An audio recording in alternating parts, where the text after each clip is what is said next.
So it's been a handful of months since I did my Toronto Maple Leafs 25-year rebuild, and that was a pretty successful video, the most viewed video on my channel. So we're going to do something similar today, but very different. I'm rebuilding the Toronto Maple Leafs in every single NHL game. Now when I say rebuilding the Toronto Maple Leafs in every single NHL game, we're actually starting in NHL 2000 here, because it's the most realistic game to start in. Like before this point, every single game basically has no trade logic whatsoever, so you're basically just overriding every single trade. So I can trade a 60 overall player for a 99 overall player. So basically that's not really much of a rebuild, but NHL 2000, this is the first game that has a bit of trade logic. Now I will say this right now, the first couple games in this video, it's going to be tough. Like it's going to be a rough rebuild, seeing as this game right here, NHL 2000, is older than me. I'm rebuilding a game that is older than me. Yeah, you can't really expect me to see a bunch of success here. But looking at the team, we do have Matt Sedin here, so he's going to be a great guy to build around. When it comes to defensive pairings, you know what? We got some decent players. Thomas Caberlet, what do you know about Thomas Caberlet? That's a name that I definitely recognize. Markov, I recognize that one. When it comes to goaltending, we're also in a great spot. We got Curtis Joseph here, 95 overall, so we don't have to worry about trading for a goaltender, that's for sure. So for this video, what the rule is going to be is I'm allowed to make 5 trades in every single game. So in NHL 2000, I can make 5 trades. In NHL 2001, I can make 5 trades, so on and so forth. Basically, that's just going to prevent me from spending 9 hours on just one game.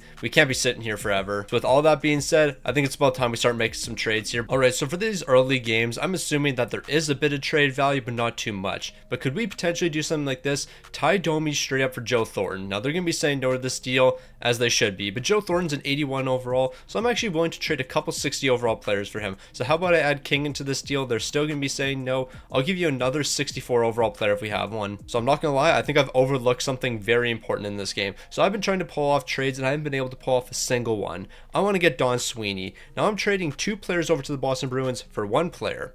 How about if we trade 2 for 2? Then can I get this deal done? They're going to say no that. I'll replace one of these 64 overall players with a 71, then I'll try again. Because I think the issue I was running into is I have to trade the exact same amount of assets. If I'm trading 2 away, I can get 2.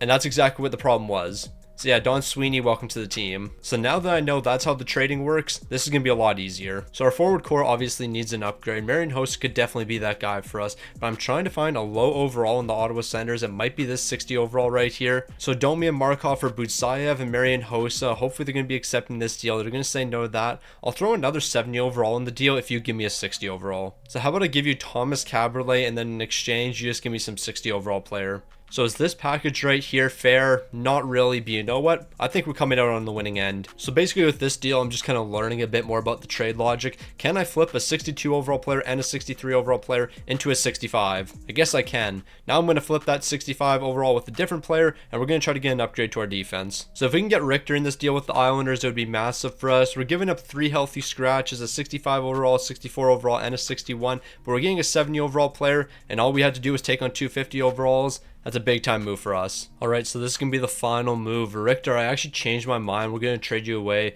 Volk's going to be traded away with you, as well as Warner. And we're going to be picking up Freeman from the Nashville Predators, only a 52 overall. But if we can get Peltonen and Stanley, it's definitely going to be worth it. I'm going to offer that trade over. We're getting 2 big upgrades to this team. I think we're ready to win a Stanley Cup now. Or finish dead last in the entire league, because I could not tell you how good this team's going to be. But you know what? I feel like having all 70 overalls throughout your forward core is probably a good sign. And then when it comes to the defense, we're going to see all 70 overalls there as well. A couple 80 overalls, so that's a good sign. And then when it comes to goaltending, we have a 95 overall Curtis Joseph leading the way here. And that's really all we need. Shout out to Glenn Healy though, the very first cover athlete for the NHL franchise. Now would it really be a stick on the ice video if I didn't screw up in the very first season? Of course not. So there was an option that said start playoffs. So I just clicked start playoffs. What could possibly go wrong? Well, yeah, no, I can't look at the team stats anymore. I know we finished 10th in the entire league and we had like 98 points or something. I believe the New York Rangers finished first in the entire league and they had like 110 points or something. So we were pretty competitive with the entire league. When it comes to player stats, I could not tell you who led this team in scoring. Yep, I don't have a clue who led us in scoring. All I know is we did make the playoffs here. We're going to be taking on the Washington Capitals in the first round here. We are the 3rd seed, so we're pretty competitive and we're looking to win. So we might as well go ahead and simulate the first 4 games here, and we're going to watch this simulation right here. So what's happening through the first 3, I guess. We got ourselves a 2-1 series lead here, so I can definitely live with that. We got to win game number 4. That's not going to be happening. Game number 5, we're going to be taking that one.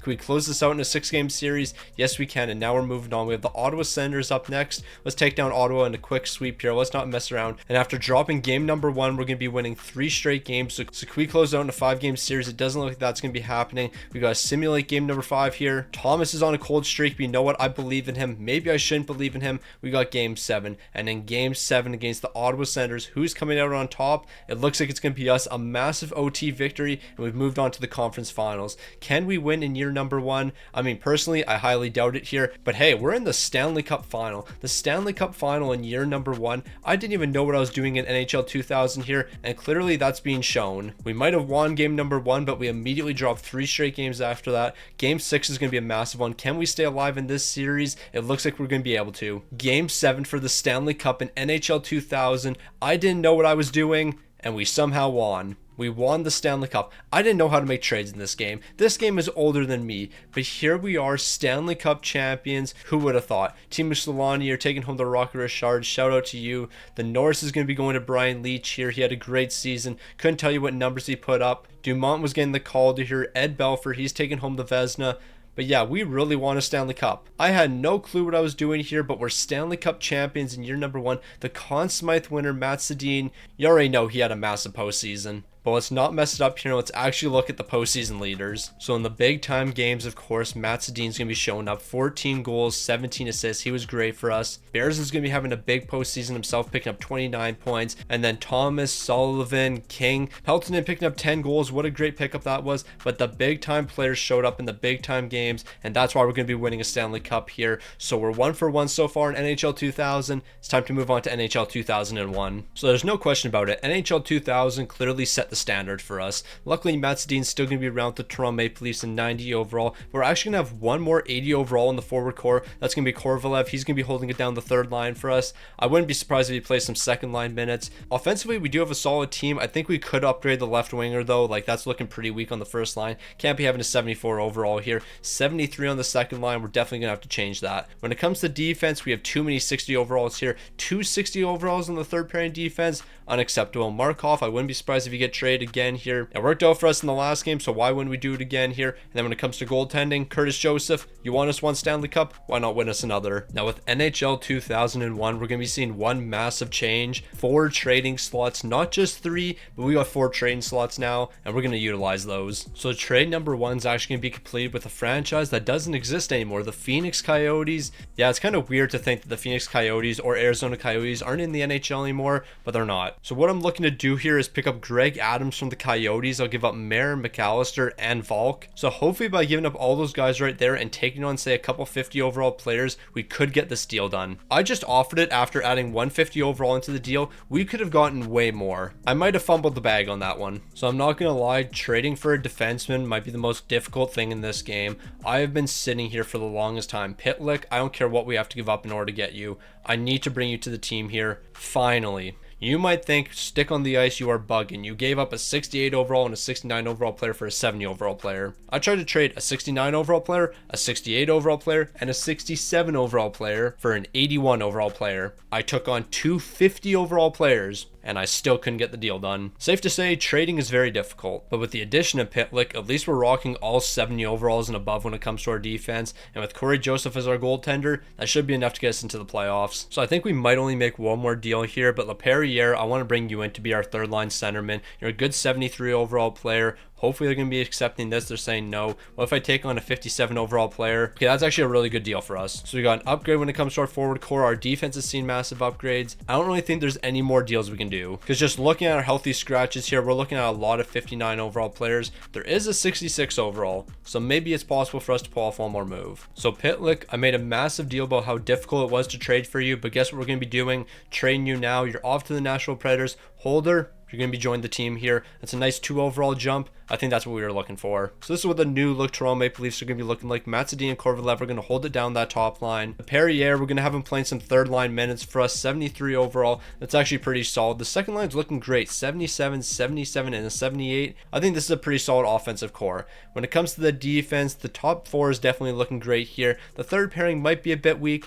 but I'll definitely take 70 overalls here. And then when it comes to goaltending, you already know Curtis Joseph's the man for us. He's going to lead us to another Stanley Cup, and this team's going to do big things. Wings. And what is stick on the ice learned? Don't start the playoffs until you look at the regular season scoring. We had to learn that one the hard way. So even in games where I don't know what I'm doing, I'm still an amazing GM. We're second in the entire league, a 49, 26, and 7 record. Yeah, I'm absolutely cooking out here. When it comes to the team leaders here, we're going to see Tucker leading the way, picking up 88 points. Perot's going to be picking up 85. Matt Sedin, I'm actually really surprised you're only picking up 84 this season. Korvalev, you were doing your thing, picking up 66 points here. But when it comes to the additions I made, you know what? I made a bunch of small ones. Perrier only picking up 26 points here. But you know what? He was holding it down the third line. That's exactly what I'm expecting from him. I don't need him to be an absolute superstar. He was -4 though, not the greatest sign in the world. But hey, pick it up in the postseason and we'll be alright. Also, some of these guys played 83 games. I have no clue how that works, but you know what? It is what it is. So with the Toronto Maple Leafs being a dominant team, coming off a Stanley Cup and NHL 2000, that's the expectation from here on out. It's Stanley Cups every single season. Toronto, you better be ready to put in the work. So unfortunately, I can't show the calendar while simulating here, so we're going to have to do it this way. We do have a 3-1 series lead against the New York Rangers, though, and are we going to be able to close it out? It doesn't look like it, so we're off to game number 6 here. We can't be choking in game number 6, and it doesn't look like we are. We're moving on to the second round. So I'll just simulate a handful of games in the second round here, and I guess we'll see what happens. It looks like the Toronto Maple Leafs are on a hot streak, but that doesn't really mean too much because we're down 2-1 in the series. We got to respond in game number 4 here, and that's exactly what's happening. Game number 5 is going to be another big one, and the Toronto Maple Leafs are now rolling. We're looking to make it to the conference finals for the second year in a row, and that's exactly what we're going to be doing here. Can we make it to the Stanley Cup final for 2 years in a row now, go back to back, maybe even win 2 Stanley Cups in a row? Well, that's the plan here. The Toronto Maple Leafs, a 3-1 series lead. You already know they're not going to be choking this one away, but maybe they are. They are the Toronto Maple Leafs. We can't forget about that. We're not doing this. Yeah, that's a tough one, not gonna lie. Like, at the end of the day, it is the Toronto Maple Leafs, so why am I surprised they choked away a 3-1 series lead? We might be in NHL 2001, but the Toronto Maple Leafs are still the Toronto Maple Leafs. So it looks like the New Jersey Devils are gonna be Stanley Cup champions after making that 3-1 series comeback, taking down the Detroit Red Wings, but that should have been the Toronto Maple Leafs. We worked so hard to make it to the conference finals, but when we had to show up, the team just completely choked. Like, seriously, you guys had to blow a 3-1 series lead. If you're gonna lose in a sweep or something, I can live with that, but we're not blowing 3-1 series leads around here. Berzin's going to lead the way, 11 goals, 8 assists for 19 points. But Matt Sedin, you were an absolute disappointment. 10 points, 4 goals, 6 assists in 19 games. That's why we lost. Matt Sedin and Korvalev, 2 of our top players here, did not show up when it mattered. And you know who else didn't show up when it mattered? Perrier. Bro picked up 3 points in 19 games. What was the point in even trading for you? So with that disappointing loss in the conference finals, it's time to move on to NHL 2002. So NHL 2002 is looking pretty solid right off the bat here with the Toronto Maple Leafs. Robert, Sedin, McGinley on the first line, all 80 overalls. When it comes to the second line, I would like to get another 80 overall player here. But you know what? We technically could just move Green up to the second line, and that's going to be all 80 overalls. So yeah, I wouldn't say too much has to be done with our forward core here. It's probably going to be the defense. Because looking at the defense, 79s are our top defenders. Like, that just can't be the case here. When it comes to goaltending, Curtis Joseph, you're a 92. I can always rely on you. But Glenn Healy, you've dropped to a 68 overall. I don't think that's going to be enough for us. I think I'm going to have to trade you away and get a better backup. But yeah, I think a majority of our moves are going to be coming to the defense and goaltending. Like, honestly, when it comes to the offensive core here, we might just rock what we have. So this is what I'm thinking for our first deal. It's going to be Volk and Manson over to the Anaheim Ducks. We bring in Carney, a 77 overall defenseman. He'll be one of the best defensemen on this team. That's a good move for us. I'm actually really surprised they accepted it. After seeing how fast Anaheim accepted that deal, I'm going to try something like this. Hatcher from the Carolina Hurricanes is a 79 overall defenseman. He'd actually be pretty good for us. They're going to be saying no to that deal. Do you have a low player like this? Adams, 63 overall. Maybe we can go 2 for 2 here. They're going to be saying no to that. Honestly, when it comes to us making moves here, I think we just have to do 2 for 1s. If we're able to pull off 2 for 1 trades, then we're going to be able to get something done fairly easily. If we have to do 2 for 2s, then it's going to be a lot more difficult. But I fully believe with our 71 overall and 69 overall defenseman in this deal right here, we should be able to get like a 64, 65 overall player. All right, Columbus is going to be accepting that deal. We're going to be trading those 2 players away, the 69 overall and the 71, and we're bringing in Heward. He's a 75 overall player. Heward's going to be a good defenseman for us, 75 overall. It's going to be helping the defensive core a ton, but now it's time to upgrade that backup goaltender. Because I'm sorry, a 68 overall Glenn Healy's just not going to cut it here. Okay, now that I'm looking at the entire league here, a 68 overall Glenn Healy as the backup might actually not be the worst thing in the world. Like, don't get me wrong, the starting goaltenders in the NHL right now, amazing. But when it comes to backup goaltenders, there's no real superstars. I mean, the Anaheim Ducks, they have 2 great goaltenders they can run here. The Atlanta Thrashers have absolutely nothing. Maybe I can pick up this 73 overall. They're going to say no to that. Maybe I can get this 70 overall from the Boston Bruins. They're saying no to that. I don't really care what we get at this point. Mike Vernon, I mean, we could try to pull that off. Like, I would like to get a 71 overall goaltender, and as long as we have a 71 overall as our backup, we'll be in a good position. Even if I can get this 70 overall from the Edmonton Oilers, that wouldn't be the end of the world. So after scouring the league, trying to find a backup goaltender, Glenn Healy, we're going to rock with you. It's impossible to trade for a backup goaltender right now. But with that being said, a couple more upgrades to the defense wouldn't be the worst thing in the world here. Maybe Thomas Caberlet, along with another healthy scratch, can get us another 77 overall player. You know what? We actually don't even have to trade Caberlet here because Antropov and Eriksson are both healthy scratches right now. So if I package both of them up, we might be able to get another 77 overall, maybe even an 80 overall. So I'm almost at my last resort when it comes to pulling off a trade here. I cannot find another defenseman to bring to the team here. Maybe it's because we're going over when it comes to contracts. Butsayev, you're going to be the missing piece once again here. That was by far the most difficult deal to get done. I could not find anyone that wanted Antropov, and I could not find anyone that wanted Eriksson, but we finally got a deal done. So with that last trade complete, Thomas Caberlet is going to be a healthy scratch for us, and if I package him up with Ty Domi, can I get a 77 overall player? Maybe even Drake. If we can somehow pull this deal off from the St. Louis Blues, a 79 overall player, I will definitely take that. So with that trade complete, this is what the team's going to look like because I don't want to make any more. Sedin, Roberts, McGinley on the top line. Then we're going to see Corson, Tucker, and Thomas on the second. When it comes to our bottom six, I feel like that's in a really good spot. Having a 77 overall on your fourth line is definitely ideal. But then again, what am I talking about? I have no clue how this game even works, so I could just be straight yapping. When it comes to the defense, 79, 79, 77, 76, 75, 75, that's called great defensive depth. Unfortunately, we don't have a superstar defenseman to lead the way for us, but I'll definitely take a lot of defensive depth, especially if Curtis Joseph's getting 99.9% of the starts. Glenn Healy, I can't rely on you for anything right now. So with the success we've seen in the past two games, I can only assume that's going to continue here, and Toronto once again is going to be going on a deep playoff run. So the season just wrapped up here, and I couldn't tell you where we placed. Technically, we finished 7th in the entire league, according to the team standings. However, we had 14 more points than the Edmonton Oilers, but they won their division, and technically we had more points than the Detroit Red Wings, so I guess you could say we're 5th in the entire league. I mean, granted, when you win your division, technically you're higher in the standings, but that's neither here nor there. The Toronto Maple Leafs are 5th in the entire league in my books. And of course, with this team being as good as they are, we had some big time players. Well, Gilney's picking up 127 points, 59 goals and 68 assists, big time player. Matt Sedin 113, he's looking amazing. Thomas is picking up 82 points in 82 games. You'll love to see it. Drake was another nice pickup for us. He's picking up 57 points here. And one of the defensemen I picked up in Duchesne, he was locked in as well. 14 goals and 50 assists for 64 points here. He was locked in as well. And you know, I guess it wouldn't hurt if I looked at the goaltending numbers for this team. But yeah, Curtis Joseph, I'm not really looking for a 347. Granted, scoring is a lot different right now. But yeah, let's improve that goals against. And then when it comes to a save percentage, an 885. I mean, considering we were one of the best teams in the entire league, these must be somewhat good numbers. Like if they were really bad numbers, clearly we wouldn't have made the playoffs. And we wouldn't be taking on the New Jersey Devils in the first round. A chance of getting revenge here. Toronto better be locked in and they better be ready to play. So it's been a back and forth series the entire way so far, but we're going to be winning a massive game 5 here. Can we close out here in game number 6 and move on to the second round?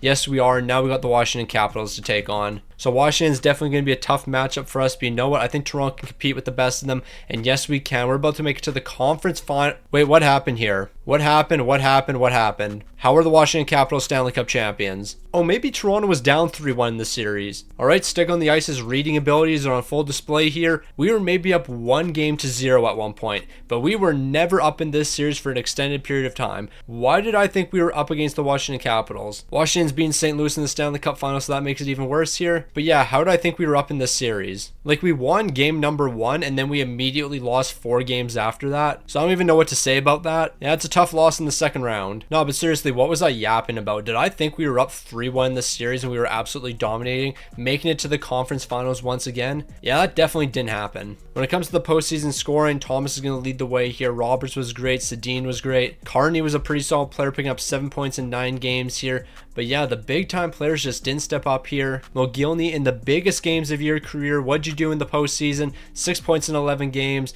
Bro was a complete and utter fraud. I needed a big time performer, and he picked up 6 points in 11 games after putting up 120 points during the regular season. Even Drake, 3 goals in 11 games. Bro, you gotta be better out there. Also, Butsayev, I guess, picked up 1 point in 10 games, so shout out to him. But another disappointing loss is going to have the Toronto Maple Leafs falling in the playoffs. We went from winning in the Stanley Cup final to losing in the conference finals to losing in the second round.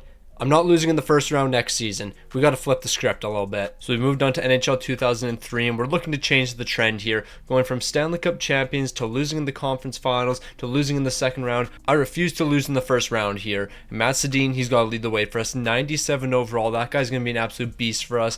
We got Roberts on the top line as well in 84, and then McGinley sitting at 87 overall. The forward core looks not bad, but it doesn't look good because once you get down to the fourth line, a 70 overall and a 71 overall Ty Domi, that's not going to be good enough here. Defensively, we're actually in a really good spot with McCabe sitting at 89 overall and Yushkevich sitting at 90. I 100% said that name wrong. Not even close to being right. Yushkevich. Actually, that might be somewhat close, but you know what? We're not going to worry about it. He's sitting at 90 overall. Thomas Caberlet in 86. If we could trade Crossaway and get another 75 overall, that actually would probably be ideal for our defense. And then when it comes to goaltending, I'm not too sure if Ed Belfour can be the guy for us. 83 overall. Is an 83 overall good enough to win? I guess I'll have to take a look at the rest of the league to see what everyone else's overall is. Okay, so what I'm hoping I can do here is package up Antropov along with Ed Belfour, and then we'll be able to bring in like an 85 overall goaltender. I'm not really too sure if that's going to be possible here. I mean, after looking at the rest of the league here, 83 overall really isn't that bad of a goaltender, but I would like to get a bit of an upgrade. Can I get this 86 from the Boston Bruins? They're going to say no to that. Well, if I take on the 58 overall player, they're still going to be saying no to that. So maybe we just rock with an 83 overall Ed Belfour. It actually might not be the worst thing in the world here. Like, I would like a slight upgrade, but considering what's out there, there's not really too much of an upgrade we can get. Obviously, I'd love to pick up Burke, who's a 94 overall, but we don't really have that luxury. So if you give me this 54 overall player and we do this trade right here, I think it's great for us. So we are getting an upgrade in the goaltending department. So that means trade number one's complete, and we really didn't get the Grace upgrade. So earlier I said I wanted to get a new defenseman to help our depth here, and Mitchell's definitely going to be the guy sitting at 75 overall.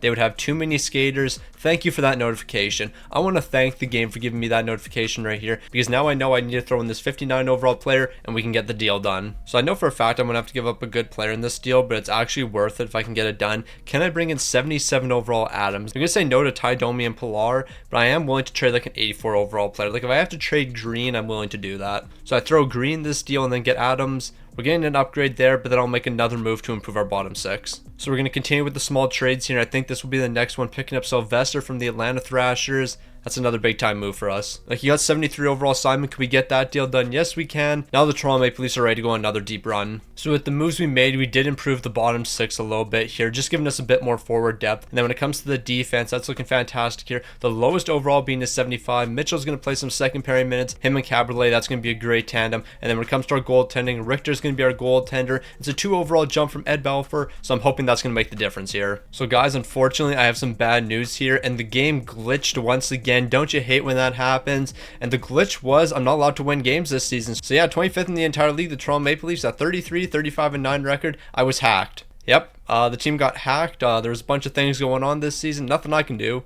It's not my fault. Bro's the GM acting like it's not his fault here. I don't know what I'm yapping about. McGinley, you were great, picking up 94 points. Matt Sedin, you picked up 90. Roberts, 79. But yeah, the team just didn't perform when it mattered. And honestly, I think I'm just going to blame goaltending. I could blame anyone on this team, but you know what? I'm going to blame goaltending here. And yeah, it was the poor goaltending. Richter, you were just not that guy this season. A 356 and then a 415 from our backup here. These are just not numbers we can win with here. An 879 and 870. This team was just setting me up for failure. So after that incredibly disappointing performance, we got to bounce back here. The Detroit Red Wings are Stanley Cup champions here, but this will never happen again. Stick on the ice statement right now. We will never miss the playoffs again, except for maybe the next 2 games, because I think the Leafs are about to get worse, but that's neither here nor there. We are going to somehow win, maybe. So we've moved on to NHL 2004 here, and now we have Dynasty mode, and we got to make our GM Big Dog here. And I have a couple pictures I can go with here. Who is Big Dog? Which one of these guys screams, I am Big Dog? I think it's this man right here, GM number 1. I think that's Big Dog. Low key, it looks like somebody that should be on The Sopranos, but that doesn't really matter.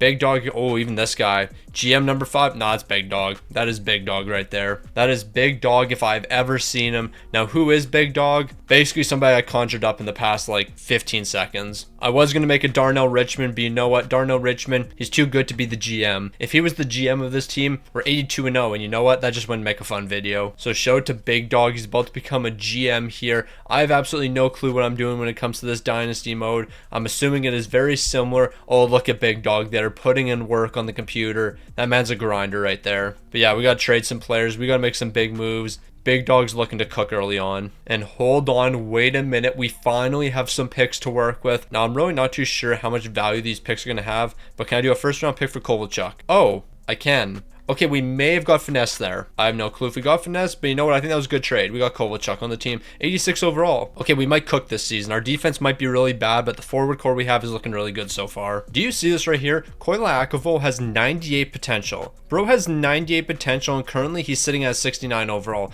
So he is absolutely about to be traded here. Now, what can I get for him? Probably some good players. But if I can trade a man who has 98 potential, yeah, we're about to cook. So if I'm giving you somebody that has 98 potential, can I get Brewer and can I get Comrie here? Two cheap players, 85 overall and an 84. They're going to say no to that. I'll give you a second round pick as well. Like, I might be completely off when it comes to how much potential actually impacts trades here. And I think I am. But you never know. Maybe we can get one of these guys. I would like to bring Brewer to the team here. So I'll take out Comrie and let's just see if we can get this deal done. Yeah, let's just say potential means nothing. So we might have gotten a little bit ahead of ourselves after I saw that guy had 98 potential or whatever. So let's try to do a deal like this. Can we bring in Van Allen, a 76 overall? He'll be a good third line center for us, and it looks like he will be joining the team. Alright, so I'm thinking right now we're probably only going to be making 3 trades here. The next one's going to be the Washington Capitals where we pick up Witt. They're saying no to that. Do we have a second round? Because I think I only traded my third rounder. I actually don't even recall which picks we've traded. Yeah, we just gave up the third round pick. So what if I throw the second in this deal? They're going to be saying no. What if I take on your lowest overall player? Now, who's the lowest overall in this team? We're looking at a 64 overall Henry, and just like that, the deal's complete. So this is what we're looking at for our lines. Sedin, Roberts, and Owen Nolan on the top line. On the second line, we're going to see Green, Kovalchuk, and McGillney here. That's actually a pretty solid second line. We got ourselves a great top 6 here. When it comes to the bottom 6, can't complain about what we have. Van Allen's going to play some fourth line minutes. He's going to be a great centerman for us. When it comes to the defense, that is a bit of a concern here, but the lowest overall is a 75, so I feel like we should be in a great spot. And then when it comes to goaltending, you already know who we're rocking with. Ed Belfour, 93 overall. Carry us to greatness. Last time you were on this team, you were sitting at 83 overall. Now you're up to a 93. You'll love to see it. And I would love to see you carry us to a Stanley Cup. Also, shout out to NHL 2004 for giving me somewhat of a calendar, so I can just simulate everything like this. Yeah, this is way quicker. Yeah, I got nothing to say. I don't need a big magazine telling me that I got eliminated from the playoffs. So yeah, that's back-to-back seasons now. You remember how I made that stick on the ice statement? Yeah. I was hacked again. Yeah, the video glitched. I actually didn't say that. I said we would miss the playoffs. But I'm not gonna lie, that is a tough look for us. We didn't even get eliminated from the playoffs. We didn't even make the playoffs. Who won the Stanley Cup here? Probably the Detroit Red Wings or something. Who was it? It looks like it was the New Jersey Devils, so shout out to them. But yeah, once again, missing the playoffs. Things have not gone our way. Season number 1 set the expectation, and after that, things have just gone downhill. But were we really that far out of the playoffs? Like, I feel like we had a pretty good team here, so if we only missed by 1 or 2 points, then I won't be incredibly mad. But yeah, we finished with 84 points here. We missed by like 4 points. 4 more points and we're in the postseason. So what can you really do about that? We were a great team, but clearly not good enough. Like, at the end of the day, if you missed the playoffs, you weren't good enough. Okay, actually, I know exactly what happened this season. We got hurt. Kovalchuk only played like half the season. Roberts only played half the season. McCabe missed a handful of games. He missed over 10.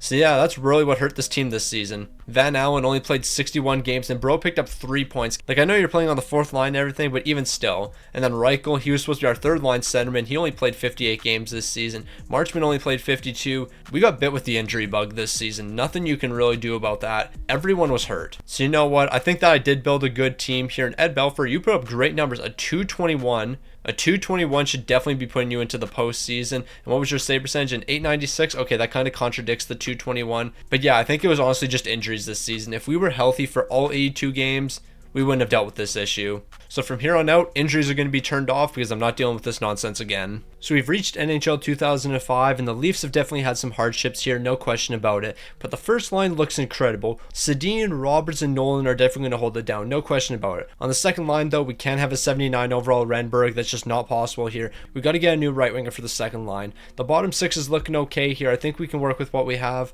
but we certainly have to make some changes. When it comes to the defense, that's an incredible spot. All 80 overalls and above, you'll love to see it. And then when it comes to goaltending, you already know who the goaltender is. It's the man, the myth, the legend, Ed Belfour, sitting at a 94 overall. I'm going to give him all the starts this season. This guy can hold it down for us, but we do have to improve the rest of the team, especially that bottom 6. So if you were just to look at overalls here, this deal makes absolutely no sense. However, Wellwood's one of our youngest players at 21 years old, so I'm assuming he has more trade value than Theo Fleury, who's like 36 at this point. So I'm going to offer this trade over. It's being rejected. Oh, and it also removes the assets in the deal. Okay, that's going to be very annoying. But what if I do Wellwood and say a second round pick? Is that going to be enough for Theo Fleury? It looks like it will be. Now the question is, did I give up too much there? Probably. Okay, I have no clue if this deal is going to be even possible, but we're still going to try it. At this point, Hull's 4 years old. Chris Chelios is like 42 or something. So staging in a first round pick for these two players right here, that is ridiculous. So we're going to go make one more trade here and pick up somebody that's like 39 years old. And I know the Colorado Avalanche have some really old players at this point. I think Rob Blake's like 38 or something. So if we can pick up 38-year-old Rob Blake, that would be ideal. Okay, he's not 38 years old. He's actually 34. But I'm pretty sure the Colorado Avalanche have somebody really old. Joe Sakic. I don't think we can get Joe Sakic though, if I'm being completely honest. Luke Robitaille actually might be possible though, 38 years old and he's only an 84 overall. So if I give you one really young player on our roster, would you be willing to say yes to that deal? What if I give you this man right here and we just do 1-for-1? Is that going to be enough? Of course it's not. But I'll give you draft picks, because I'm willing to trade draft picks. Bro's 38 years old at this point. I feel like this package should be enough for him, and it looks like it is. All right, our forward core is going to be unstoppable. Can't guarantee how much defense we're going to play here. So after all the moves we made, this is what we're looking like. The offense is looking incredible here. Brett Hull on the second line. Like, there's no way that this offense doesn't score enough goals. We have 85 overalls on our third line. We have incredible depth here. The defense, fantastic. Goaltending, amazing with Ed Belfour. There's nothing that's going to slow this team down except for the players on this team. As long as we perform, we're going to be one of the best in the entire league. So just looking at the overalls in the Toronto Maple Leafs, we're an amazing team. There's no way we should be missing the playoffs, and there is no reason we should be this low in the standings. We finished 23rd, 29, 34, and 17 record. Bro, how? Oh, we also had 2 overtime losses. In case you care about those 2 overtime losses. But you're telling me this Toronto Maple Leafs team I constructed is missing the playoffs. Like, we're missing the playoffs here. Something had to have gone wrong. Like, we made some smart trades here, but yet we still can't see success. I don't know what it is. Matt Sedin only picking up 78 points. I mean, that's part of the problem. Theo Fleury, 68 points here. Brett Hull got hurt, so he didn't play a full 82. Did we just lose somebody right at the beginning of the season? Gary Roberts really didn't play that many games, so that definitely hurt us. Owen Nolan also missed a handful of games. Okay, a majority of our key players didn't play that much. McCabe missed 32 games. Owen Nolan's missing 47 games here. Gary Roberts is going to be missing 36 games. Brett Hull's missing 18. So yeah, we were a shell of our former self once the postseason came around. Even if we made the postseason, clearly this team was not ready to win. Everyone was hurt. And I was going to turn injuries off, except I can't actually do that. There's no way to turn injuries off here. So yeah, we did what we could. And to make things even worse, Ed Belfour got hurt because there's no reason he should only be playing 45 games this season. Telquist only played 13 games less than this man. Our starting goaltender got hurt, which means he missed an extra 30 starts. Out of the 3 players on our first line, only one of them played more than 60% of the potential games. And then on our second line, we lost one of our key pieces. So yeah, the entire team on the Toronto Maple Leafs got hurt. I can't control the fact that this team is just unbelievably unhealthy. Meanwhile, the St. Louis Blues, who finished as the 8th seed, made it all the way to the Stanley Cup final and took the Montreal Canadiens to 7 games, but Montreal is going to win the Stanley Cup here. But the 8th seeded St. Louis Blues. Bro, the simulation in this game is just making me lose my mind. You know what? We're done with NHL 2005 here. The losing streak continues. It's honestly getting ridiculous at this point. Like, the team we built is clearly good. We just can't win. All right, so we all know what's on the line here, and we all know what has to happen. No first round exits, no missing the playoffs. We got to win a Stanley Cup. And just looking at this team, I don't think it's possible for us to miss the playoffs. Move down to the second line. 94 Owen Nolan, 92 Allison, 91 overall Jeff O'Neill. When you look at the third line, we have 89 overall Ron Francis here. There is no way this team is missing the playoffs. I refuse to believe that happens. When it comes to the defense, we have Caberlet 87 overall, McCabe 92. Looking at the second pairing, Marchment only has 75 overall, so we're definitely going to be upgrading that. And Klee, he's going to be sitting on 84 overall, so I can definitely live with that. The third pairing, though, has to see a massive upgrade. This can't be our third pairing. And then when it comes to goaltending, we got ourselves a solid goaltender still, so we're going to be in a great spot. Of course, 96 overall, Ed Belfour. We are winning this season. I am calling it right now. We will win a Stanley Cup. I just have to make sure this team's good enough to win. Now, say whatever you want, but I don't really care what you think. Eric Lindros, here's $5.4 million for the next 2 years. I'm giving you $500K more than what you're looking for. You are an 86 overall. You can certainly play for this team, no question about it. And you know what, to cap it off, Mark Messier, why not bring you to the team for 1 year? Now, each one of those free agent signings is going to count as 2 trades, so that means we've already used 4 trades up. Because if I'm being honest, it's kind of unfair to bring 2 mid-80 overall players to the team and then not count that as any moves. So yeah, Eric Lindros is coming to the team from the Toronto Gazette. That's actually elite. Why we don't see this kind of stuff now, I have absolutely no clue, but yeah.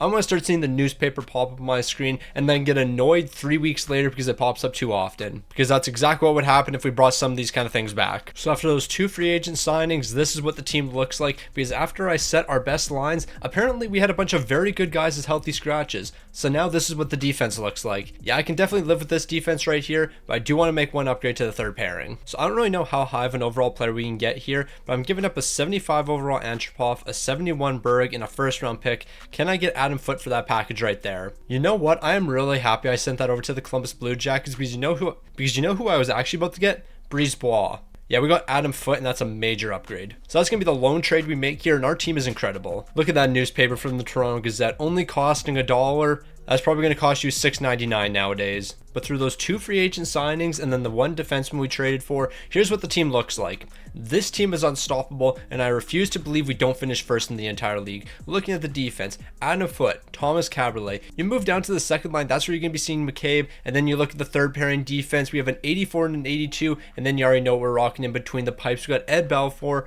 I think we're looking at a 50-win season and easily the Stanley Cup favorites. Okay, I'm sorry, this has to be rigged. I refuse to believe we're finishing 7th in the entire league. A 51, 25, and 6 record here, ridiculous. There is no reason the Toronto Maple Leafs should not be 1st. You cannot convince me the Calgary Flames, Florida Panthers, Ottawa Senators, Detroit Red Wings, Colorado Avalanche, New Jersey Devils are better than us. That's just not true. Like, who on this team is not going to allow us to succeed? We have so many great players here. Mark Messier picking up 38 points. I was expecting a bit more, but you know what? You held it down here. We were really good this season, but somehow we weren't good enough for 1st in the entire league. Matt Sedin's going to lead the way here, but this is ridiculous. This is honestly ridiculous. The fact that we're not 1st in the entire league. When it comes to goaltending, Ed Belfour, you did your thing here, playing in all 82 games. You picked up 51 wins, but at least we didn't have to play the backup. I mean, I'll take that. The backup wasn't bad by any means, but Ed Belfour, I want you getting all the starts. You're clearly the starter here. But I guess we can highlight one thing, and that's the Toronto Maple Leafs making the playoffs here. We're the 4th seed in the Eastern Conference. I was expecting way better, but you know what? I'll take 4th in the Eastern Conference. We just need to show up when it matters most. So we're back to the old calendar, and we're going to simulate through the first 4 games here, but it's going to be incredibly slow. We're dropping game number 1 here, responding in game 2. Okay, this is very slow. We're losing game number 3, and what happens in game number 4? This is ridiculous. You saw the Toronto Maple Leafs team at the beginning of the season. We are not losing to the Atlanta Thrashers. Apparently we are. Ain't no way. Okay, I'm sorry, but how did the 5th seeded Atlanta Thrashers make it all the way to the Stanley Cup final? Calgary is coming out on top in 6 games, but the Atlanta Thrashers made to the Stanley Cup final. They took us down in the 1st round, and they didn't look back after that. Took down the Ottawa Senators, took down the Montreal Canadiens, but unfortunately couldn't take down the Calgary Flames. Toronto might never see success again. Now, although there have been a lot of hardships for this team, and a lot of players haven't stepped up in the big-time games, there is one thing I can point out. We are technically still 1-0 in the Stanley Cup final. We've only been there once, but we are still perfect in the Stanley Cup final. So we can celebrate that, because there's really nothing else to celebrate here. Let's just move on to NHL 06, or NHL 2006, whatever it's called. Alright, so I can guarantee things for NHL 07 are already going to go bad. You know why? Owner expectations, make the playoffs. Yeah, not necessarily the thing I'm most known for, but you know what? I'll give it a good shot. And then, of course, the greatest GM of all time, Big Dog. Then again, Big Dog in the last 4 appearances has only made the playoffs once. So yeah, Big Dog, maybe not the best GM in the world. So I think from here on out, every year I look at this team,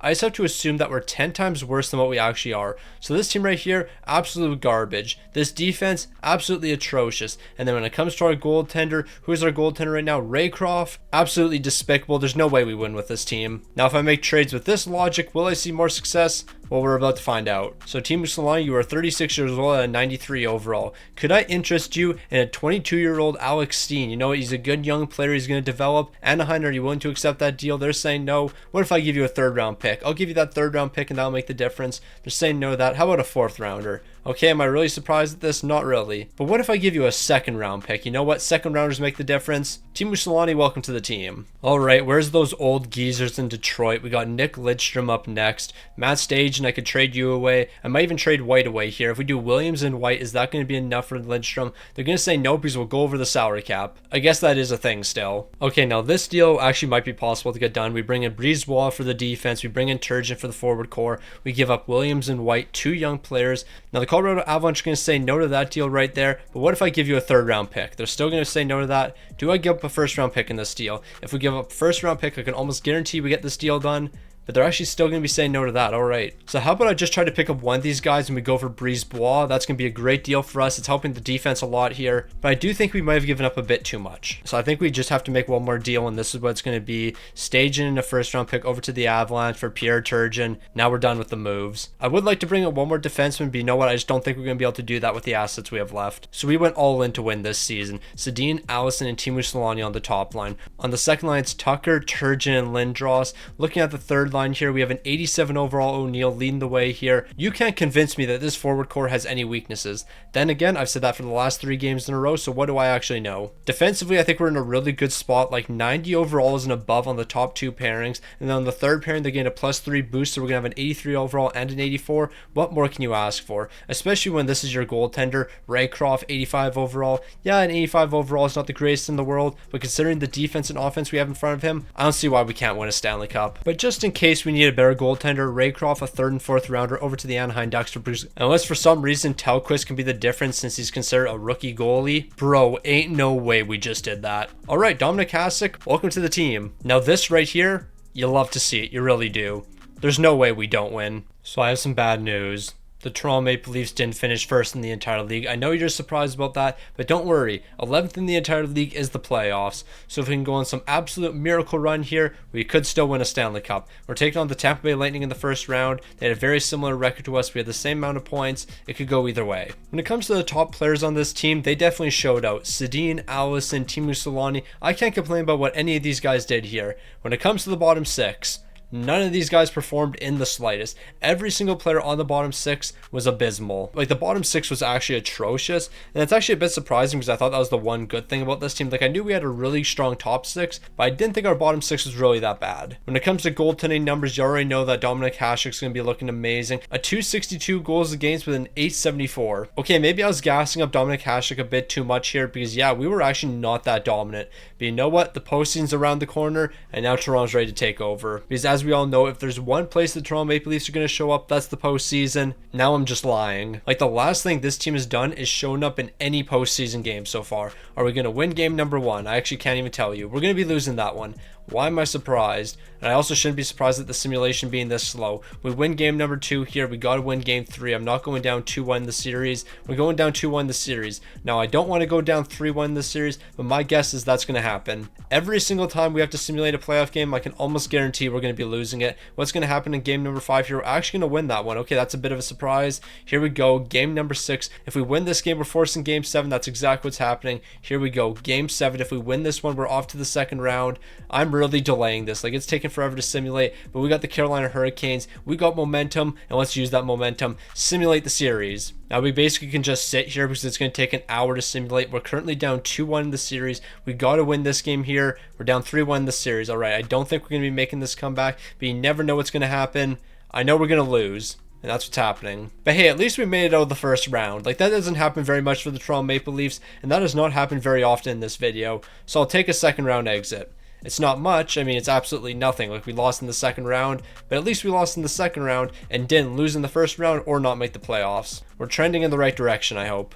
And then to finish it all off here, it looks like the Carolina Hurricanes are going to be Stanley Cup champions here. The newspaper's going to be letting us know. Shout out to that newspaper. Might have been the Toronto Gazette or something. I don't really know. It doesn't really matter, though. We're losing in the second round here, but now it's time to move on to a new generation of consoles, and hopefully I have better luck in the next generation, because on this current generation of console, I'm talking the PS2, I think we won a total of like 3 playoff series. The year before, when we were on the original PlayStation, we went 1-for-1 and won a Stanley Cup in year number 1. The PS2 was not showing any love. So we're on a new generation of consoles. NHL 08 here. We're looking to flip the script and actually win some Stanley Cups here and maybe make it out of the first round. I know that's a very difficult task and we haven't been able to do that very often, but you know what? We're going to be able to do it in this game. However, we're not going to be able to do it with this team right here because this is not a good team. I'm going to be completely honest. We are not winning with this team right here. We have to make some big time moves. Defensively, Thomas Caberlet, you can definitely be the leading guy for us. Cabe, you'll be a good second pairing defenseman, but we do have to make some more upgrades. And then when it comes to goaltending, what's that going to be looking like? It's not too bad. We got an 86 overall with Raycroft backing him up at an 82. I think we can work with this goaltending tandem right here, but the defense and forward core certainly has to be upgraded. So we might have a completely different interface when it comes to trading, but one thing it doesn't change is how we trade here. Matt Stajan, you're a young player that has potential, so we're going to throw you into a trade package and we're going to bring in some 90 overall player who's 45 years old. Okay, what if I do this? A second, Stajan and Jeff O'Neill. Jeff O'Neill's like an 82 overall, so you are getting a good player back in this deal. There we go, we finally got something to happen.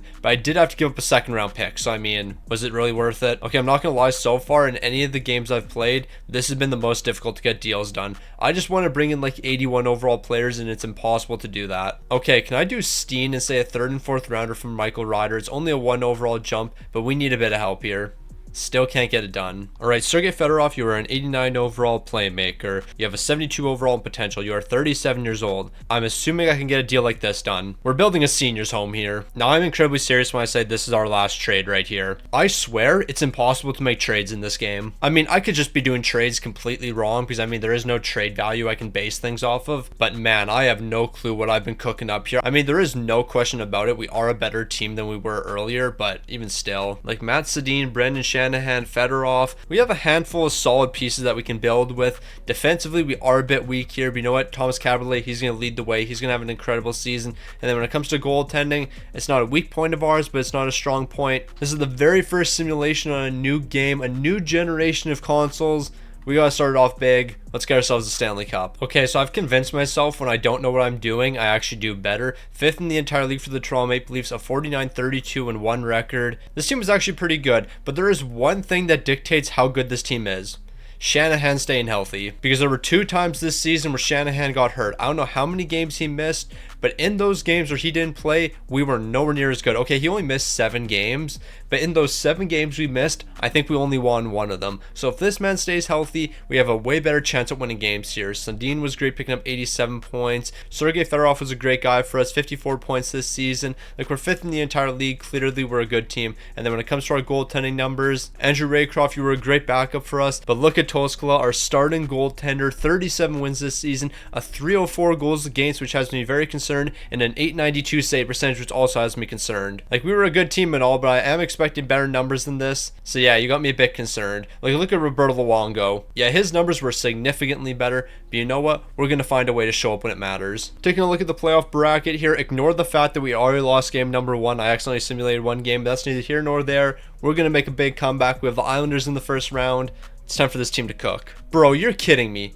You're actually kidding me. Our starting goaltender got hurt in the second postseason game. Yep, it's over. It's over for us. Hold on. Wait a minute. Maybe it isn't. Can we win 4 straight games here? We're going to be dropping game number 5. Can we win game number 6 here? Okay, the second our goaltender separated his shoulder, we locked in. So we lost our goaltender, but somehow right after losing him, the team locked in, winning 3 straight games. So maybe we don't need our starting goaltender. Maybe Raycroft is good enough for us. We've advanced to the second round, but unfortunately, I can already tell you we're about to lose. It's the Boston Bruins. I don't care what year it is, the Boston Bruins will always beat the Toronto Maple Leafs. Even though this is a different universe and I'm the GM for the Toronto Maple Leafs, that doesn't change anything. Like, we're playing the Boston Bruins. I can guarantee you this team's going to lose right here. I don't know who got hurt, but you know what? We'll throw them back in the lineup. So we split the series so far with the Boston Bruins. Game number 5 is going to be a huge one. Are the Toronto Maple Leafs actually going to beat the Boston Bruins? I guess Game 7 is going to decide it. So here we go. Game 7 between the Toronto Maple Leafs and Boston Bruins. We are lighting the lamp right now. A 5-2 victory. We've got this in the bag. No, like, real talk. We actually beat the Boston Bruins in the postseason. This is a different Toronto Maple Leafs team. Alright, so Toskala is back from injury right now. However, we have been rolling with Raycroft, so this might be a very bad decision, but Raycroft, I want you to stay as the starting goaltender. You've looked amazing so far, and I want to change things up here. We have the New Jersey Devils up next, our toughest task so far. What's it going to look like? Okay, we nearly swept this team. Keeping Raycroft as our goaltender was definitely the move. We've made it to the Stanley Cup final to take on the LA Kings. Now, the LA Kings are going to be a dominant team here, but you know what? The Toronto Maple Leafs have been absolutely rolling so far. We're dropping game number 1. Did Andrew Raycroft get hurt? What is going on here? Apparently, everyone on this team is just injured, so you know what? We're just going with best lines. Somehow 2 of our best players have got injured in the past couple games. I don't know what's going on here. I don't know why everyone's getting hurt. But yeah, these are the lines we're rocking here. We got to pray for a miracle. We just need everybody to stay healthy because right now the Kings are running through us. They took the first 2 games. I thought that was another injury. I'm not going to lie. We got swept. We got swept because not a single player on this team could stay healthy in the big time games. You're telling me in game number 2 of the postseason, we're going to lose our starting goaltender, but that's fine. Raycroft takes over and he's going to dominate for us. And then at some point, Raycroft got hurt, so he wasn't his normal self. On top of that, our number 1 sniper also got hurt. And to make things even worse, now we're 1-1 in the Stanley Cup final. We lost on the first game on the PS3. Bro, what happened? Like, I can't even put any blame on anyone here. Jason Blake, you were him. Okay. 15 goals, 11 assists for 26 points. Matt Sedin, 24 points. This team stepped up, but when it came to goaltending, nobody stayed healthy here. We played 3 different goaltenders. The fact that we had to play 3 different goaltenders is actually ridiculous here, but that's what happened. Everyone kept getting hurt. Raycroft was really good. He should have been our starter from day number 1 here, but not a single player on this team could stay healthy. Also, I do want to point out, once we put Toskala in for the final games against the LA Kings, bro got absolutely lit up. He had a 1-5 record. If we just kept Raycroft in, we probably would have won. But yeah, nobody on this team stayed healthy. And that's why we lost. Like, the LA Kings were healthy. That's why they beat us. Plain and simple, it all came down to injuries. So it was a disappointing loss in NHL 08, but we're definitely going to be bouncing back in NHL 09, and we're going to win the Stanley Cup. We're going to make it all the way back to this point. We're going to come out on top next time. So we've made it to NHL 09. I'm just going to say this team needs a lot of work, just right off the bat here. 91 overall, Matt Sundin. I can definitely live with that. However, the rest of this team I basically can't live with, other than Thomas Caberlet. Thomas Caberlet, 89 overall. That's going to be a great defenseman for us. The rest of this team, though, it's something else. Toskala, I'm not going to lie, I'm not really a big fan of you. Based on what you did in NHL 08, I don't trust you whatsoever. Curtis Joseph, you're a 79 overall. I mean, I guess you can be the backup here, but you know what? That's not giving me a lot of faith. This team clearly has to make a lot of trades,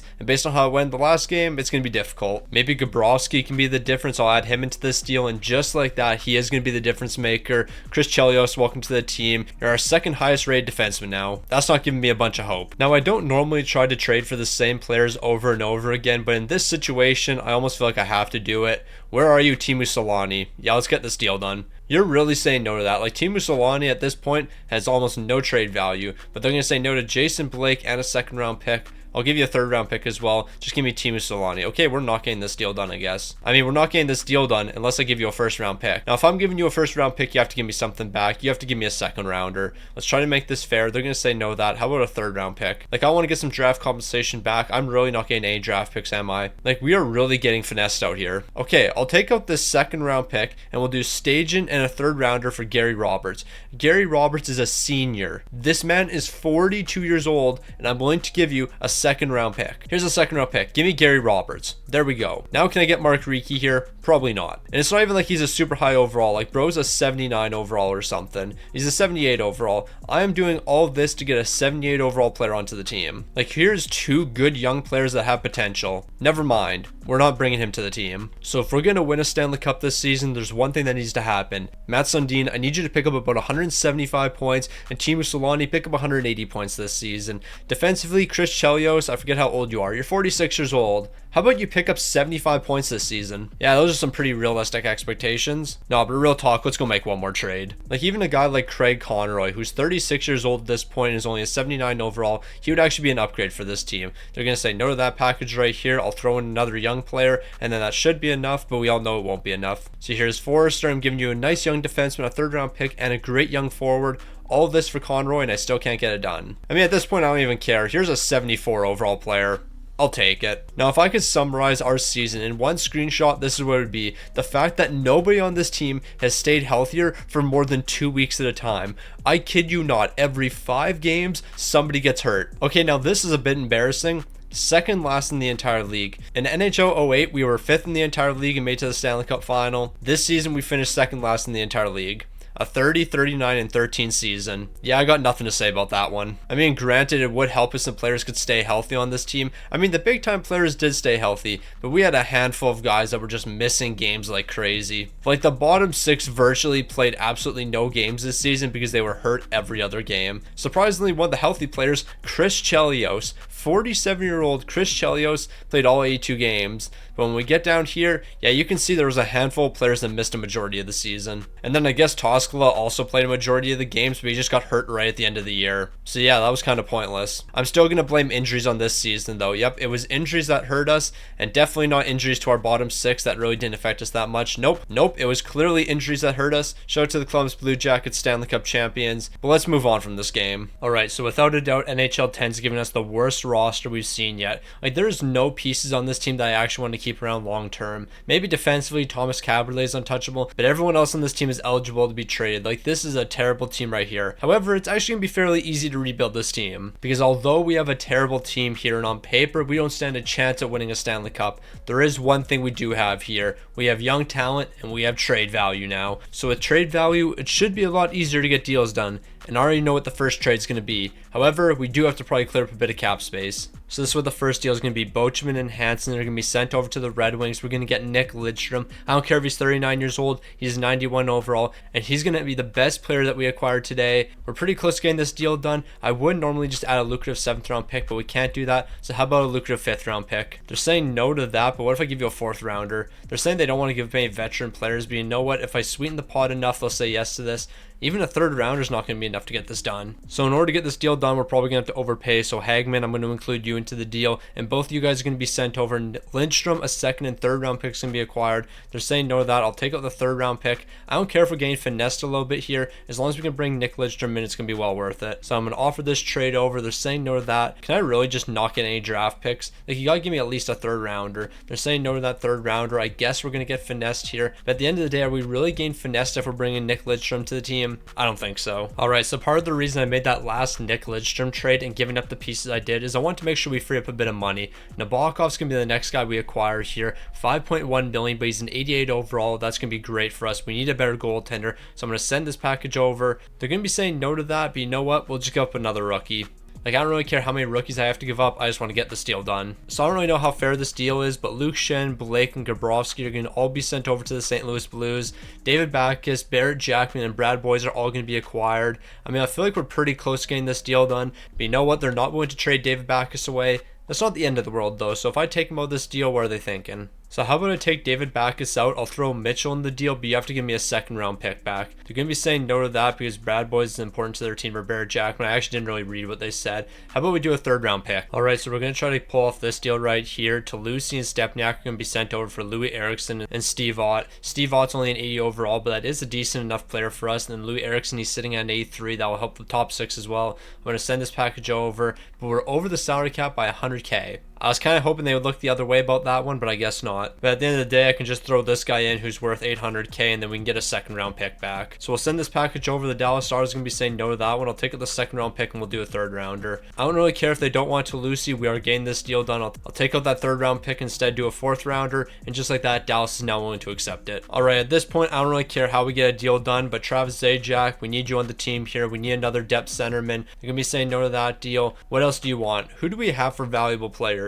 I'll throw in an NHL player who has a handful of value, and that has to be Anton Strahlman, and then we're definitely getting this deal done, no question about it. Now, I'm going to be the first person to say this. Probably didn't make the greatest trades in the world, but you know what? Our defense is in a much better spot. And you know our defense is really good when we have defensemen playing on our 4th line. Our entire 4th line is all defensive defensemen. There is no way this team wins more than 25 games. We have a great goaltender, don't get me wrong, but this team right here doesn't stand a chance. Granted, I only had 5 moves to work with. I thought I did a great job building this team up, but now that I'm actually looking at it, this team doesn't stand a chance at winning a Stanley Cup this season, let alone making the playoffs. But hey, I did everything I could. It's up to the simulation now. The Toronto Maple Leafs are down and out, and nobody's believing in them. 9th in the entire league, a 42-30-10 record. Shout out to the team for all the overtime losses. We're in the postseason. We should not be here, but it doesn't matter. We're a pretty solid defensive team right now. Our offense can't do do anything, but as long as we continue to play some great defense heading into the postseason, we might be able to upset some teams here. Now, would you be surprised when I said we dealt with a lot of injuries this season?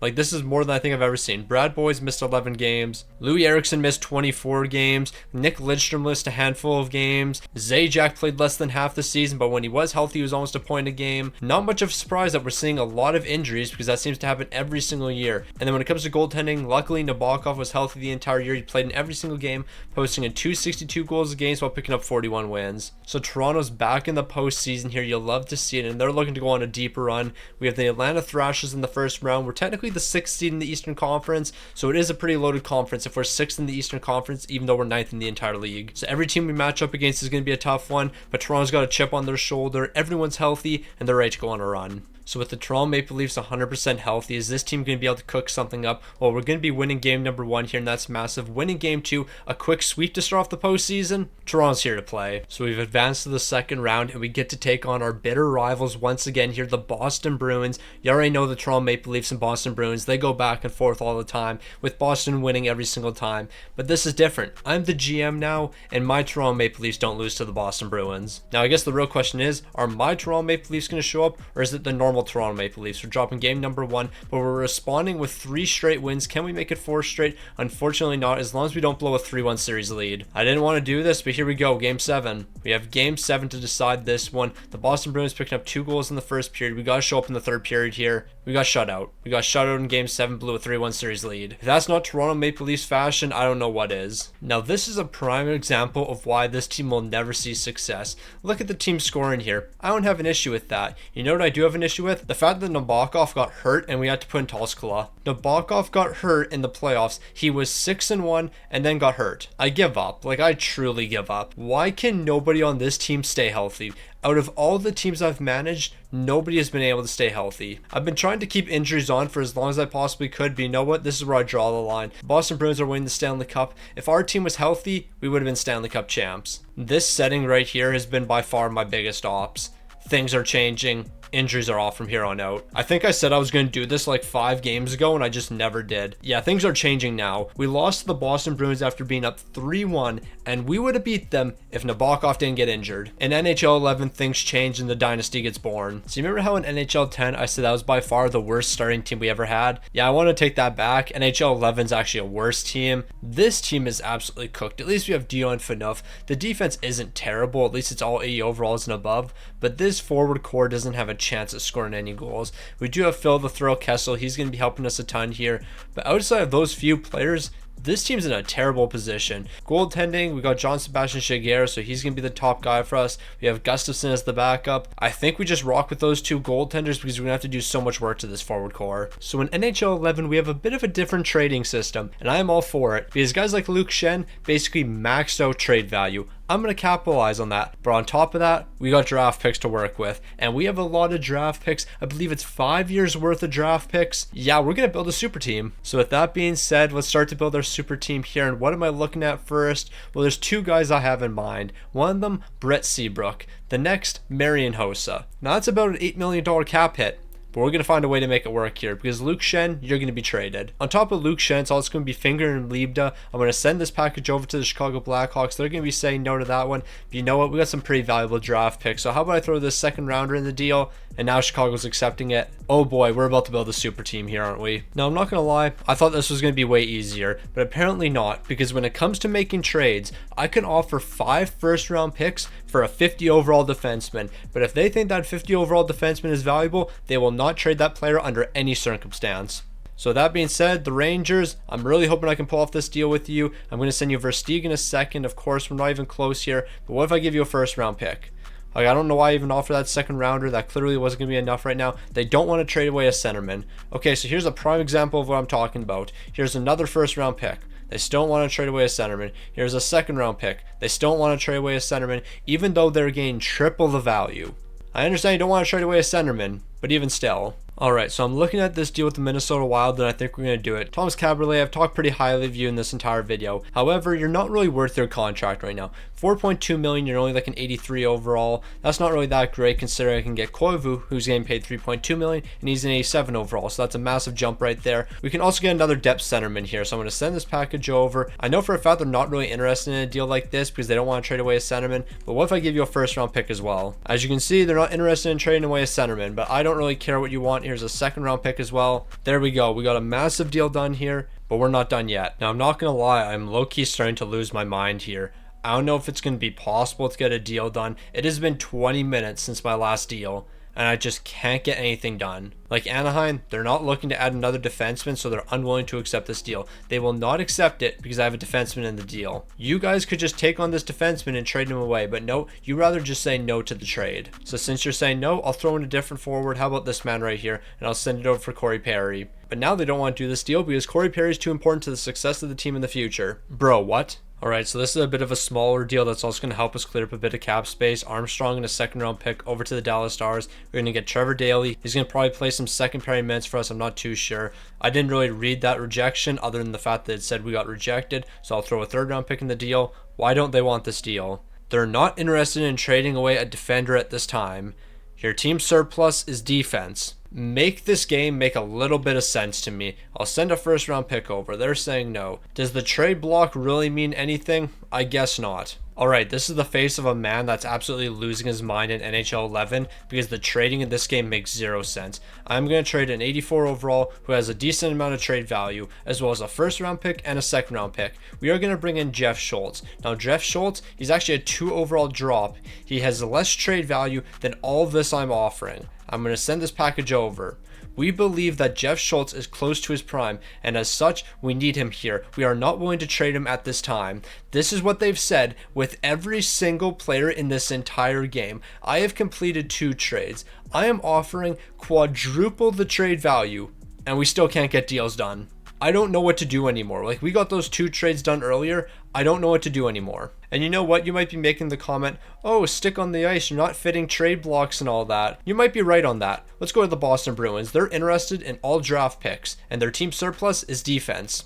So let's make a trade with them. Watch this trade actually go through, and then I'm just going to lose my mind. So Boston, I believe you were interested in draft picks. So here's a couple first round picks. You know what? I'll give you 2 first round picks and a second rounder. Where is a defenseman on this team that you're willing to trade away? You got Zdeno Chara, but you know what? I think it might be a bit difficult to trade for Zdeno Chara. So who's the next most valuable defenseman you have on this team right now? You know what? We're not even going to go for the next most valuable. We're going to go for Stewart. Now, Stewart, unfortunately, we don't have enough cap space for you, so I have to clear up 1.1 million. So I'm going to find the most valuable player around 1.1 million. I'm going to give you this forward right here. All of this sent over for Stewart. The Boston Bruins don't want to accept this because they don't want another winger on their roster. You know what? I completely understand. I'll give you a defenseman instead. So who's the most valuable defenseman around 1.1 million that I'm actually willing to trade away? This man right here. So all of this sent over to the Boston Bruins, and we can finally get a deal done. This game is stupid. You're telling me you weren't willing to accept that trade with the winger. I was giving you 2 first round picks, a second, and then whoever it was. I don't even remember. But the second I change it to a defenseman, it's a completely different trade. I'm not going to lie, that example I just showed didn't really prove my point, but the point still stands. You had a surplus of defensemen, and what did you want in that deal? A defenseman. This game is stupid. I can't wait to be done NHL 11. I'm done making trades. I might even just simulate the entire season. I've been playing this game for almost 40 minutes so far. I can't even simulate the season because we have to get through the preseason first. I don't really care what this guy's yapping about. I don't care about any awards. It doesn't matter. I've been sitting here for almost 40 minutes and we haven't even got to the regular season yet. Just for a bit of context, it has taken me 40 minutes to make 3 trades. We just got to the regular season now. Thankfully, we won the first game of the season, but it doesn't matter. 40 minutes to complete 3 trades. That is ridiculous. Okay, now this is the last thing I want to be reading right now. At the beginning of the year, I told you I was after 41 wins this season, and you only got 36, and that isn't acceptable. I won't tolerate these types of seasons for much longer, so I hope you have a plan for next year. Yep, I do have a plan. It's called moving on to NHL 12. I don't care who wins the Stanley Cup. I don't care what our score was. I don't care about anything. I hate this game with an absolute passion. NHL 12 better figure it out. So we've moved on to NHL 12 here because NHL 11 annoyed me so much. We're not even finishing the season there.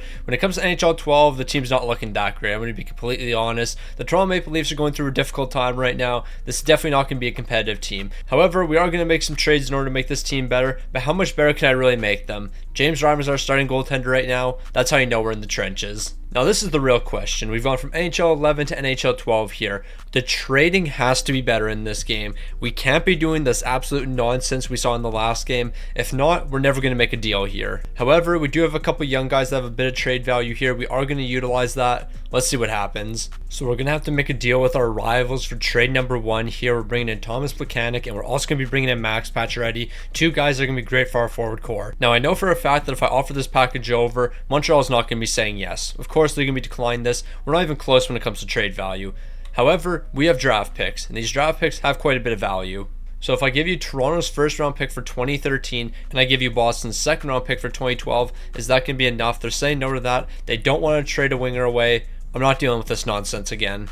Alright, Max Pacioretty, I will remove you from this deal and we'll throw in somebody else instead. How about instead I bring in Lars Eller? He'll be a depth centerman for us. I'm going to send this package over. Now you're not interested in trading away a center. You have a surplus of offense and you don't want to trade any offense away. Okay, I'll take Lars Eller out of this deal and I'll just send this one over. Man, this game makes 0 sense. So I think it goes without saying, every single deal I make here, I'm getting finessed. That's just the way it has to be. Now this is going to be one deal where we're going to have to give up so much, it's going to be ridiculous. Luke Shen, Tim Connolly, and a first round pick. We're bringing in 88 overall Nick Lidstrom. Of course, he doesn't have the value he used to, but he is 41 years old, so are we really surprised at that? Philpla is also going to be brought in here. He'll be a good depth centerman for us, 83 overall. I'm assuming we're going to have to give up more first round picks, but I guess not a no-brainer for the Red Wings. Shout out to the Detroit Red Wings. W team right there. So we're about to trade another first round pick away. We're already up to the 2014 draft, but you know what? If we can pull it off, it's worth it.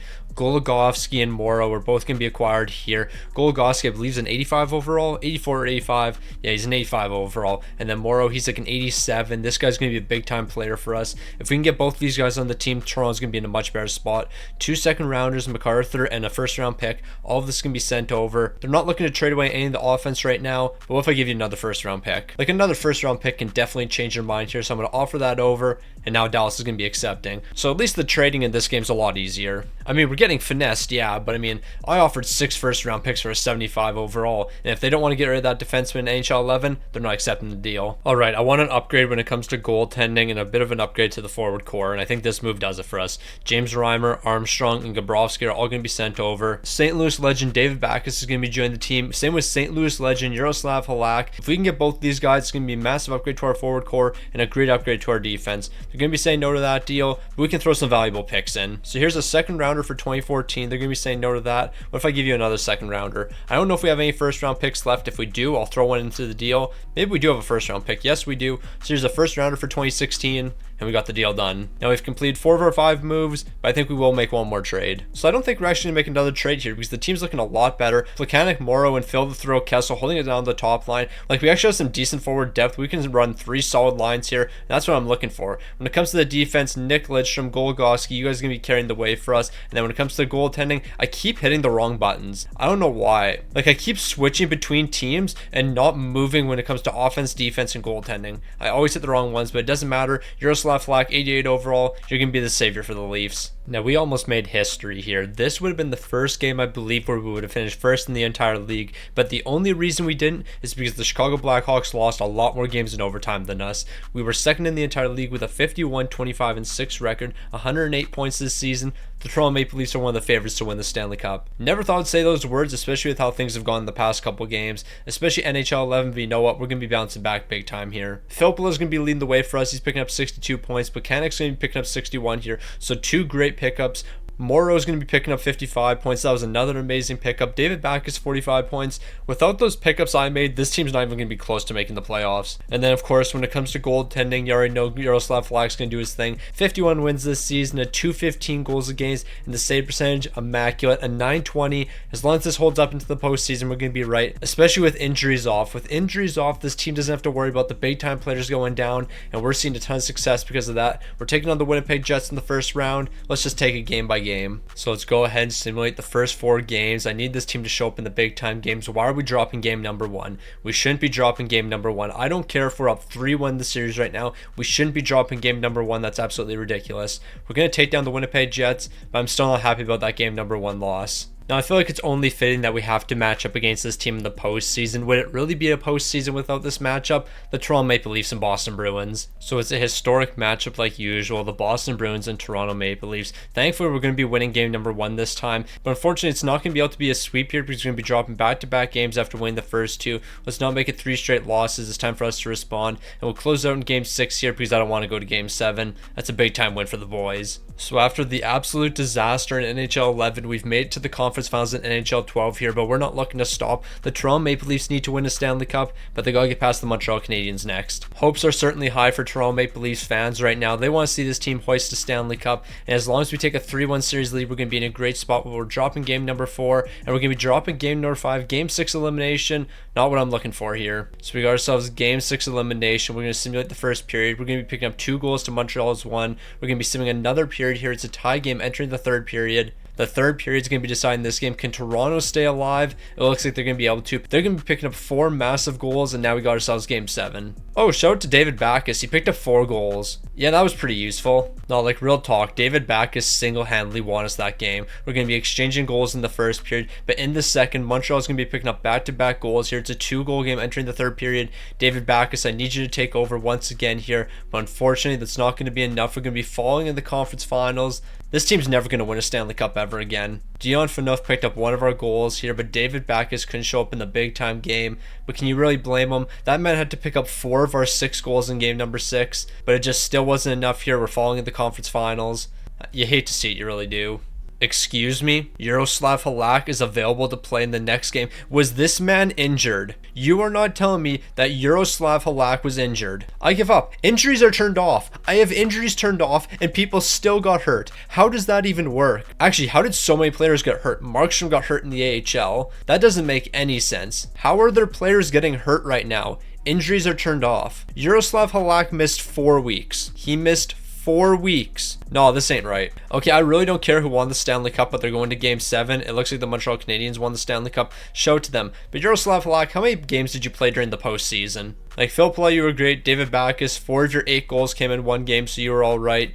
The team was okay here, but I just need to know how many games Yaroslav Halak played. He played 11 games. When this man was in between the pipes, he posted a 144 and a 946. With injuries off, he still got hurt. You can't even make this up anymore. It's actually ridiculous. We're moving on to NHL 13. I don't know, is there a slider I can turn off? Like, I have injuries turned off here. If I look at settings right now and I see injuries are turned on, I'm going to lose my mind because I know I turned them off. Injuries are off, and yet players are still getting hurt. Bro, ain't no way. So for the rest of this game, expectations are pretty high. This team's got to start performing, and with the amount of trades I made in NHL 12, NHL 13 should be a great game for us. The defense is looking really cooked right here. I can't even gas that up at all. Dion Phaneuf, 89 overall. He's going to be the big player on this team. So is Phil the Throw Kessel. And then when it comes to goaltending, yeah, this ain't it. This is actually so incredibly bad. We might have to trade both James Reimer and Ben Scrivens. So when it comes to us making trades for NHL 13 here, we only have 2 untouchable players, Dion Phaneuf and Phil Kessel. Everyone else is eligible to be traded.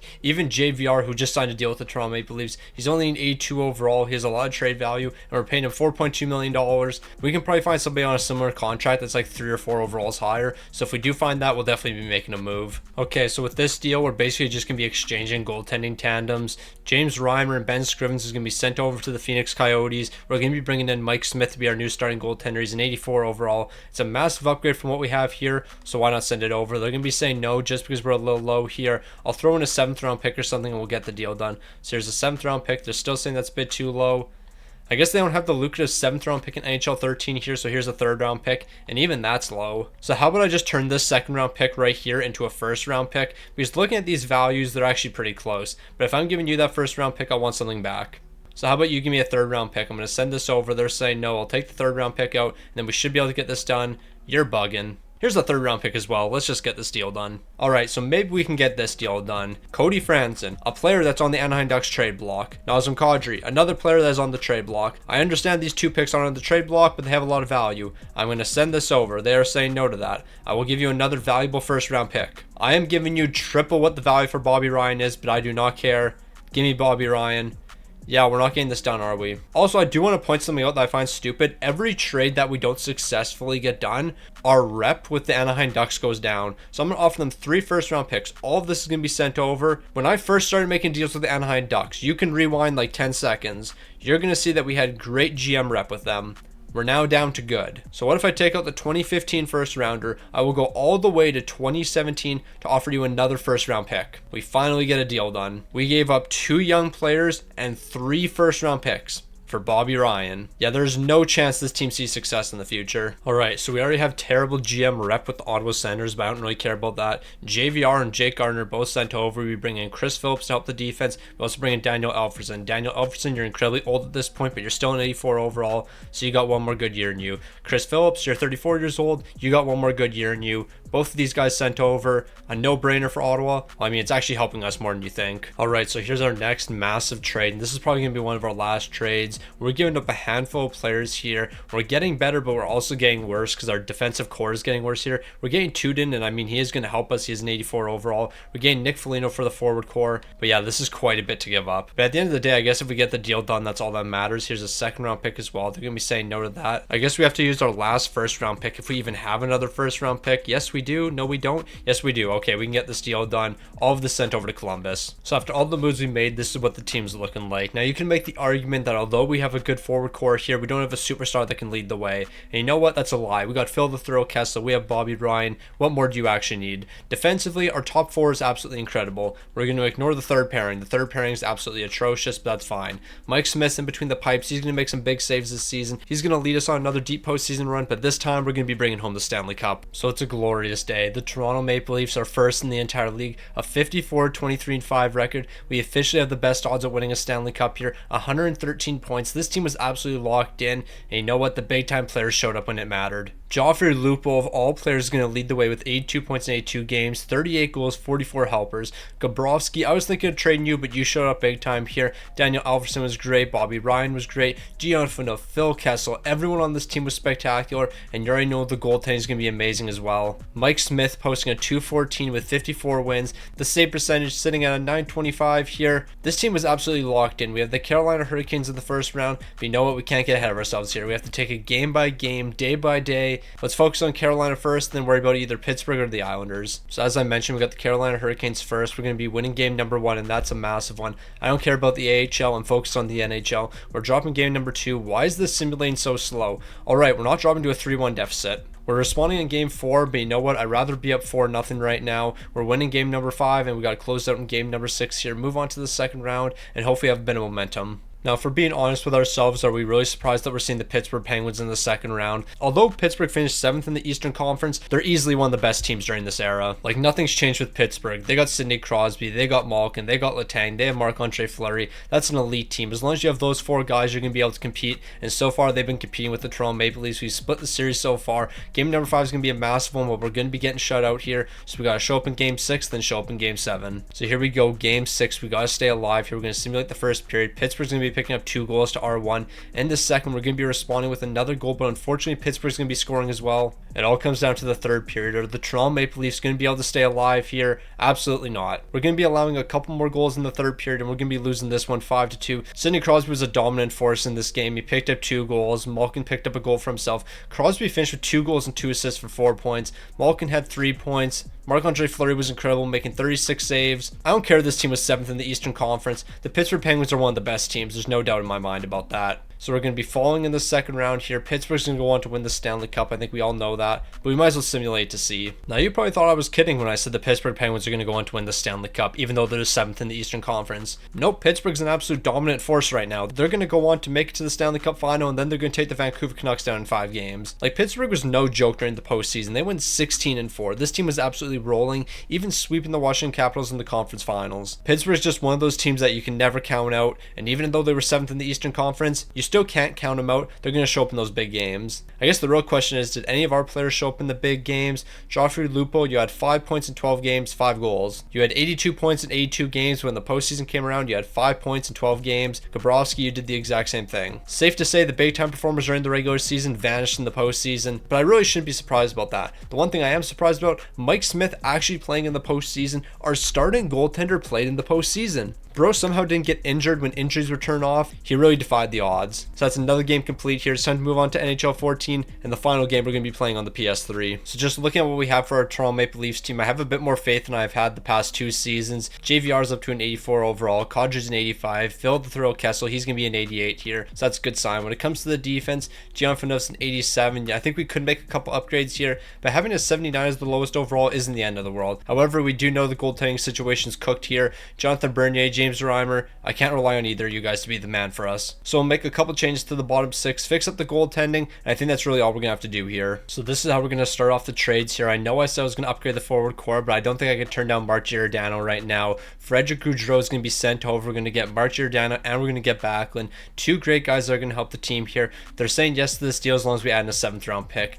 But is the lucrative 7th round pick a thing in NHL 14? We're about to find out. It doesn't look like it is. Maybe it's going to cost us 2 7s here, but why not throw a 3rd round pick into the deal and get this one done? Alright, so as I mentioned earlier, we got to get an upgrade in the goaltending department, and Jonas Hiller would definitely be that guy for us. 4.2 million is going to have us 100k over the salary cap, but we can make some more moves to free up some cap space. So James Reimer and a 1st round pick is going to be sent over, and that's getting accepted immediately. So what a surprise. Stick on the Ice is a massive clown here, and he had the recording paused. We just pulled off a big deal with the Edmonton Oilers. We brought in Sam Gagner and we brought in Jeff Petrie. We traded away Grabowski to free up some cap space, and we also traded away one of our prospects along with the 1st round pick. But that's a common stick on the ice W, having the recording paused. Who would have seen that one coming? So we got ourselves a young Morgan Riley on the team right now, and he's got himself a ton of trade value. Although he's only a 70 overall, he's got all that potential, and we're going to maximize this potential as we're going to create a package around him, and we're going to be picking up Blake Wheeler and Zach Bogosian. Now through making this deal, not only does our offense get better, but our defense gets better, but that means we can trade one of our defensemen away and bring in another forward. Alright, so this is going to be the final deal. Jake Gardner, a 2nd, 3rd, another 2nd, and Biggs is going to be sent over to the Islanders. We're going to get Carl Clutterbuck, and we're going to get Kyle Opozo in this deal. We might be $2 million over the salary cap,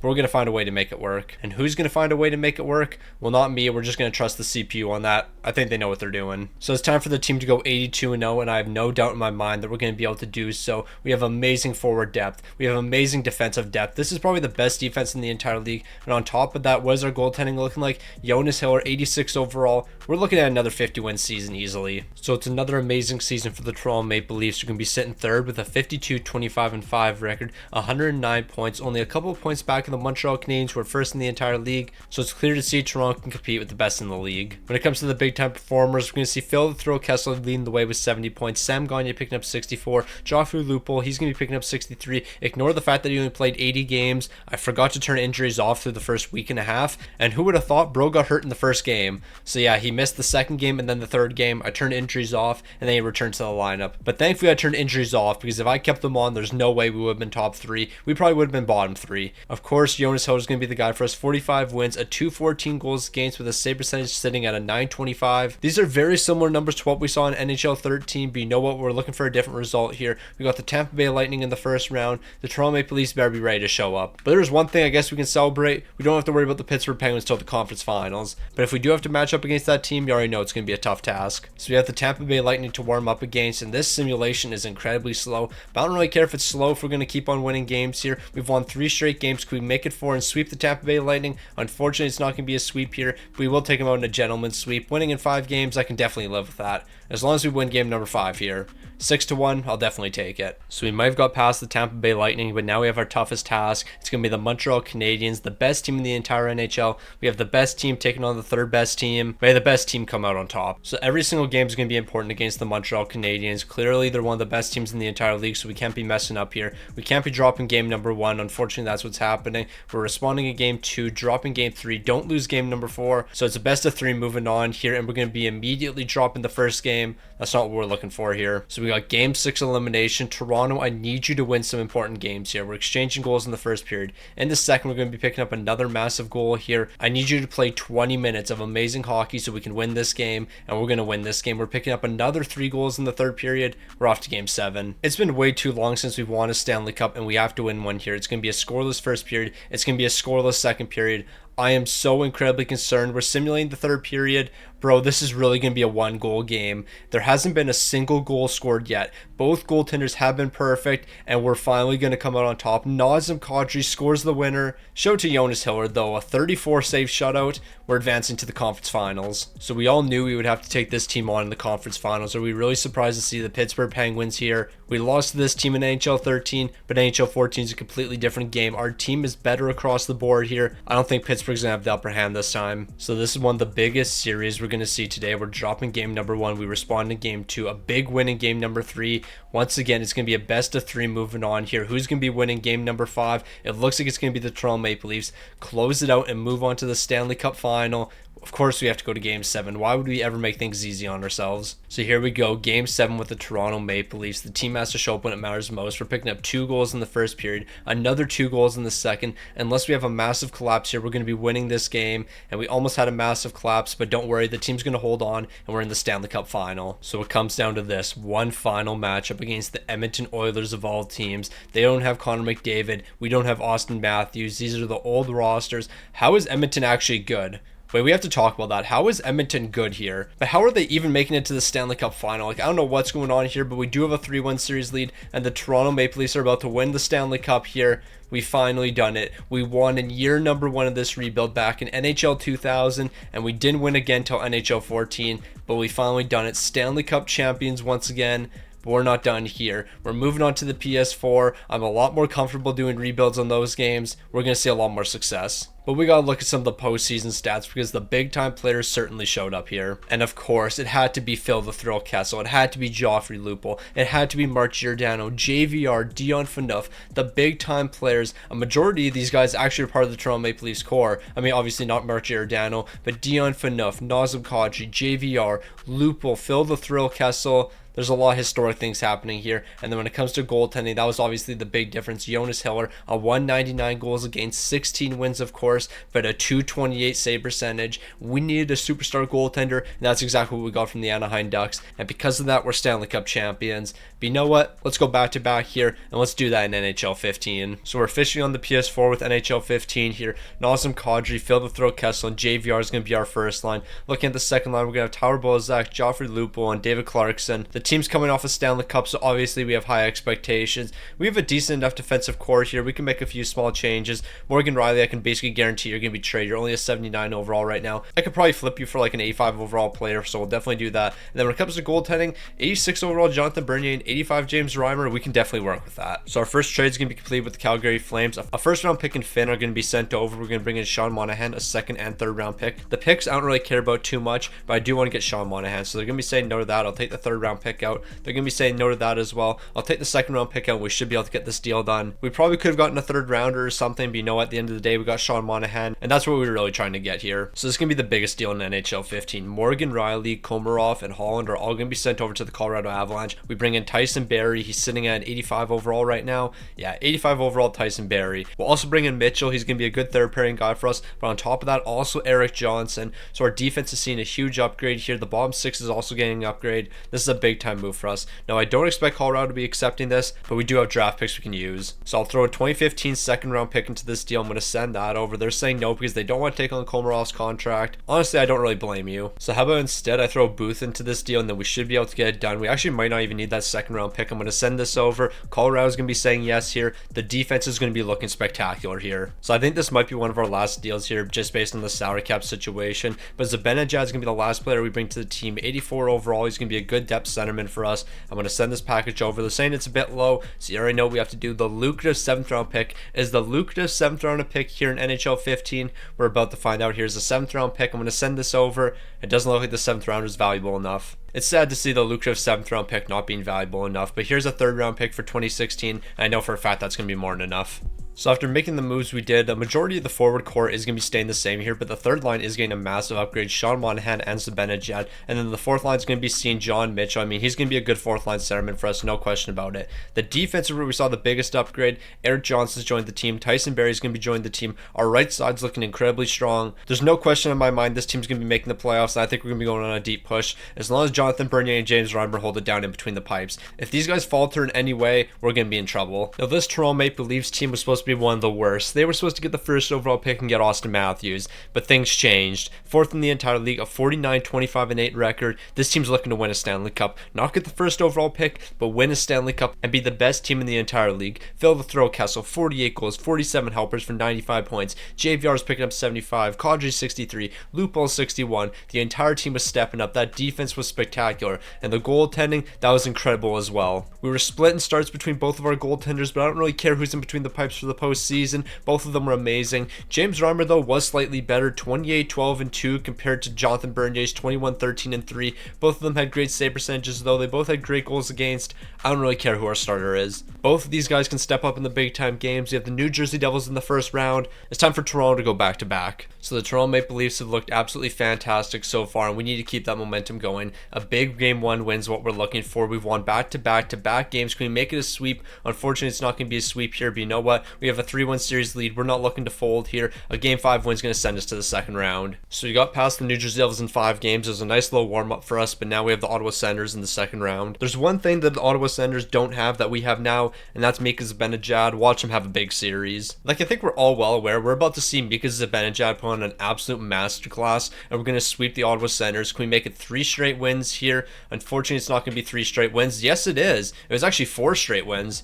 With the way the simulation was going, I thought we lost game number 3, but we actually shut the Ottawa Senators out because Zibanejad was definitely holding it down. So the Toronto Maple Leafs have reached the conference finals. We've been on a big winning streak right now, sweeping the Ottawa Senators. There's no team that can stop us right now. We are the hottest team in the NHL, and I don't think that's going to change against the Rangers. So let's keep the winning streak going here. Why not sweep the New York Rangers? Won 5 straight games, so unfortunately we're going to be dropping games 2 and 3. We're going to respond to game 4, so it's a best of 3 from here on out. We have to win game number 5 here, and that's exactly what we're doing. Can we close it out and make it to the Stanley Cup final? We have to show up in the most important game. Yes, we are. Here we go, the Stanley Cup final. The Toronto Maple Leafs taking on the Nashville Predators.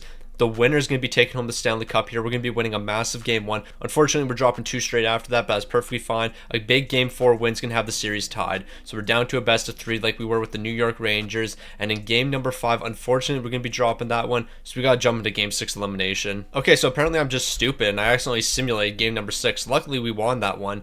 When I hit simulate game, I thought we jumped into the game. Do we not get Simcast or anything? Like, luckily, we did win the Stanley Cup here, but I thought I could have just jumped into Simcast or something. Apparently not, but at the end of the day, nothing really matters here. We're Stanley Cup champs. Like, the Toronto Maple Leafs have gone back-to-back, winning in NHL 14, then winning again in NHL 15. But yeah, why can I not jump into Simcast? Was Simcast not a thing or something? I don't really know what's going on here, but Phil the Throw Kessel showing up when it matters most. 16 goals, 13 assists, 29 points. JVR 23, Nazem Kadri 19, Tyler Bozak 15, Joffrey Lupol 14. This team was absolutely elite. And then when it comes to goaltending, Jonathan Bernier was the guy for us, and he showed up big time. A 198 goals against with a 935 save percentage. And we're about to complete the three-peat here, but we're about to add Austin Matthews to the team, so this team might be even better. Okay, I'm not going to lie, Stick on the Ice is an absolute idiot. For some reason, I didn't comprehend the fact that NHL 16 is the 2015-2016 season, and Austin Matthews is selected first in the 2016 draft. Therefore, he's not in NHL 16. I don't know why that never crossed my mind. For some reason, I was just 1 year ahead of everything.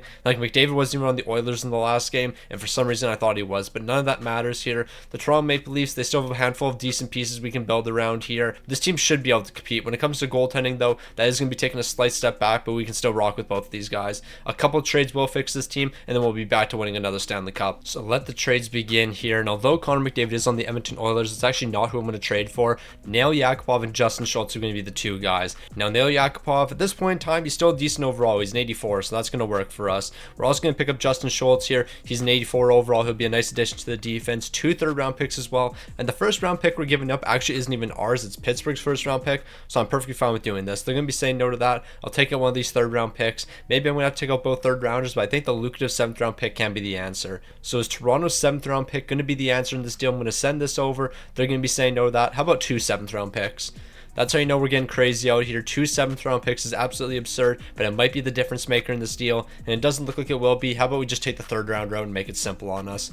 So we've got this deal complete. The forward core is going to be seeing a nice upgrade here, as well as the defense. So we're going to try to pull off a huge deal with the Winnipeg Jets here that would bring in Mark Scheifele and Jacob Trouba. Scheifele's an 85, I believe. Yes, he is. And then Trouba's going to be an 86 here. So that's a huge upgrade to the defense and a great upgrade to the forward core. All of this is going to be sent over along with a second round pick. I don't think this is going to be quite enough, but I guess it is. And apparently it's an absolute steal for the Winnipeg Jets. I don't know about that one. Now, at first glance, this deal I'm completing, you might think, oh, this is a big waste of time. But Mikael Brocker was him in NHL 16. 87 overall. Hansel, 87 overall. Steve Downey, 83 overall. We can bring in all these guys for these players right here. One prospect, Komarov and Spalding. I'm definitely fine with making this deal. I'm going to send it over. They're saying no. But what if I give you another first round pick? Like, another first round pick would definitely be the difference maker here, but I think a second round pick actually might be the difference. So I'm going to send that over. They're saying no to that. I guess we're doing 2 first rounders. But at the end of the day, I'm fine with trading 2 first round picks as long as I can get something back here. Maybe a second rounder. I think this is a pretty fair deal. They're going to be saying no to that. I'll take the second rounder out,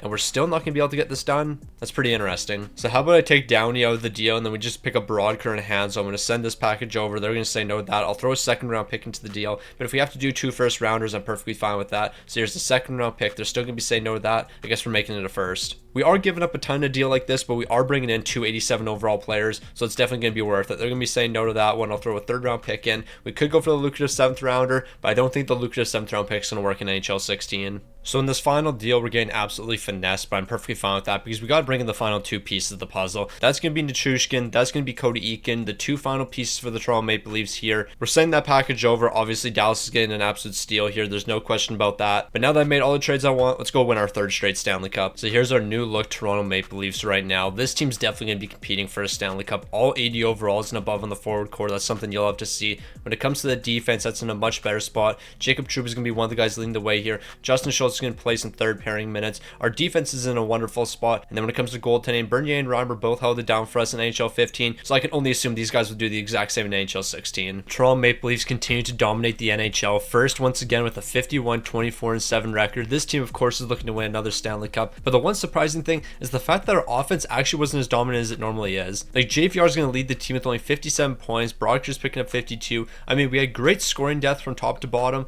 but I'm just really surprised we're not going to see one guy leading the way here. And then when it comes to goaltending, you already know who we're rocking with. It's going to be James Reimer, but it also is Jonathan Bernier. They were splitting starts once again this season. Similar to NHL 15, I really don't care who we rock in the postseason as long as they show up when it matters. So it's figured out who we're going to have to show up against. It looks like it's going to be the Tampa Bay Lightning. They're a pretty solid team at this point, so obviously Toronto's going to have a tough matchup in the first round. So the Toronto Maple Leafs got to lock in here. We're taking on the Tampa Bay Lightning. Tampa's going to be taking game 1. They're also going to be taking another game after that in game 3, and they're also going to be taking game 4. So we're down 3-1 in the series. We got to win 3 straight games here, but it's got to start in game number 5. Like, the last thing I wanted was Tampa taking a 3-1 series lead. That's actually the worst thing that could have happened here. Can I just not simulate? I can't tell if it's simulating or not. Alright, so it's going to be a scoreless first period. In the second, Tampa's going to get 2 on the board, but we're going to be getting 1 on the board, so we got to respond in the 3rd period, and that's the opposite of what's happening here. We really lost to a wildcard team. I mean, granted, Tampa is a good team at this point in time, but seriously, losing in the first round, you hate to see it. So we won a couple Stanley Cups in a row, but eventually reality did have to set in. Like, we're the Toronto Maple Leafs, of course, we're going to lose in the first round here. But you know what? I'm going to turn the team around. And you know what? We're still fine here. I'm going to turn things around NHL 17, and I'm going to get us back to greatness. And we're also finally going to be adding Austin Matthews to the team, so that's certainly going to help. Also, I don't really think I need to show the team scoring, but here it is. I mean, we lost in the first round. What are you really expecting? Alright, so we finally got Austin Matthews on the Toronto Maple Leafs, and this is the core we're going to build around. It's going to be Matthews, Martin, Nylander. They're going to be here for the rest of the video. Well, maybe not Nylander. I might trade him this season, barring what his trade value is. Same with Mitch Marner, because his trade value is going to be pretty high, so I might be able to get some good assets for both of these guys. When it comes to the defense, I mean, we got Morgan Riley, we got Jake Gardner. It's not a bad defense, but it's not great by any means. But we do have Freddie Anderson, and that's going to be a massive help to this team. Like, Mitch Marner and William Nylander have some pretty high trade value, and if I can find some, like, 87 overall players that are going to fit on this team, then I'll definitely make a move. Like, Connor Carrick, I can tell you right now, you're going to be traded 80 overall, but look at that trade value. We can bring in a star player. So this is the first deal we're looking at. It's going to be Carrick 2 seconds and Roman Polak sent over to the Florida Panthers. We're bringing in Jaromir Jagr, and we're bringing in Bukestad. Jagr, although he's 44 years old, he is an 87 overall, and Bukestad, he's an 86. So 2 great players to be brought to the team here. I'm going to send this package over. They're willing to say yes. What if we only did 1 second round pick? 1 second round is actually going to be enough to get this deal done. That's an absolute steal. Now, one of the most difficult things about trying to get deals done with the Toronto Maple Leafs right now is how many bad contracts they have on the team. Like, let's look at some of the bad contracts. Nathan Horton, can't trade him away. Joffrey Lupul, we actually might be able to trade him away, and we're probably going to do that to free up $5.2 million. But look at all these bad contracts. $4 million, that's untradeable. $4.5 million, that's untradeable. Greening, $2.6 million, that's going to be untradeable. Matt Martin's probably going to be untradeable. There's not too many players here that we're actually going to be able to trade away. Now, if we can pull off this deal, it would be huge for the Toronto Maple Leafs. We bring in Cam Atkinson, 87 overall. Ryan Murray, 86 overall. Wenberg, 85 overall. Sam Gagner, 83 overall. We're giving up Joffrey Lupul. We're going to give up Frederick Gaucher. We're giving up Zaitsev. We're giving up Timashov and a first-round pick. All of this sent over to the Columbus Blue Jackets. They're saying no. I'll take Sam Gagner of this deal and then offer it over. They're still saying no to that one, but we're actually pretty close in this deal. So if I take out Wenberg and do Sam Gagner, then we'll definitely be able to get this done. So instead of Wenberg, we'll go with Sam Gagner, and then I know for a fact this deal is going to be accepted. This is a great move for us. We're seeing upgrades across the board here, and we're also freeing up a bit of money. So this is going to be one of our final moves. Done with the Boston Bruins. We're picking up David Pastrnak. We're also going to be picking up Adam McQuaid. McQuaid's going to play some third pairing minutes for us. David Pastrnak, I think he could fit into our top 6. They're going to be saying no to that. But what do we have that they want? Well, a second round pick. So I'll throw the second round pick from the San Jose Sharks into the deal, and we're getting this done pretty easily. So we've certainly made some nice additions to the team. We're looking at Austin Matthews, Cam Atkinson, JVR on the top of the line, David Pastrnak, Mitch Martin, and Jaromir Jagr on the second. If this is what our top 9 is going to be looking like, no question in my mind, we're going to be competing for a Stanley Cup. Looking at the defense, we're in a great spot here. Yeah, we have a 79 overall in the lineup. I'm perfectly fine with that. Our top 4 is looking absolutely amazing. And then with Freddie Anderson in between the pipes, he's going to make the difference for us, and we're going to get ourselves another Stanley Cup. Also, I just realized a healthy scratch for us right now is William Nylander. So yeah, although you're a centerman, you're going to play some right wing minutes. I'd rather have you out there than Nathan Horton. So our Toronto Maple Leafs weren't as dominant as they usually are. We're still a top 10 team, finishing 7th with a 47-29-6 record, but I did think we were going to be a bit better than this. I mean, granted, I think this is one of the worst defenses we've had in a while, but still, Jaromir Jagr at 45 years old is going to lead the way, 69 points. Then we got Pasta picking up 62. We got Matthews picking up 65. Marner picking up 60. Good thing I kept these guys around. And then when it comes to goaltending, you already know who the number 1 is here. No doubt in my mind, it's going to be Freddie Anderson, picking up 37 wins, a 248 goals against with a 920 save percentage. He was locked in this season, but I need him to continue to look good heading into the postseason. We have the Montreal Canadiens in the first round here. Toronto, I need you to get back. We got disappointed in NHL 16. NHL 17 is going to be a different story. Like, the last thing we can be doing is losing in the first round in back-to-back games. That can't happen. It looks like the Toronto Maple Leafs have a bit of momentum. We've won 3 straight games. Can we make it 4 straight and move on to the second round? It doesn't look like it. It's going to be a gentleman's sweep. We'll take them out in 5 games here. Toronto's off to the second round. So we've moved on to the second round here, and it's time for our team to get our revenge. We're looking to take on the Tampa Bay Lightning. Tampa might have taken us out in NHL 16, but NHL 17 is going to be certainly different. So we've got ourselves the Tampa Bay Lightning to take on. We're looking to get our revenge here.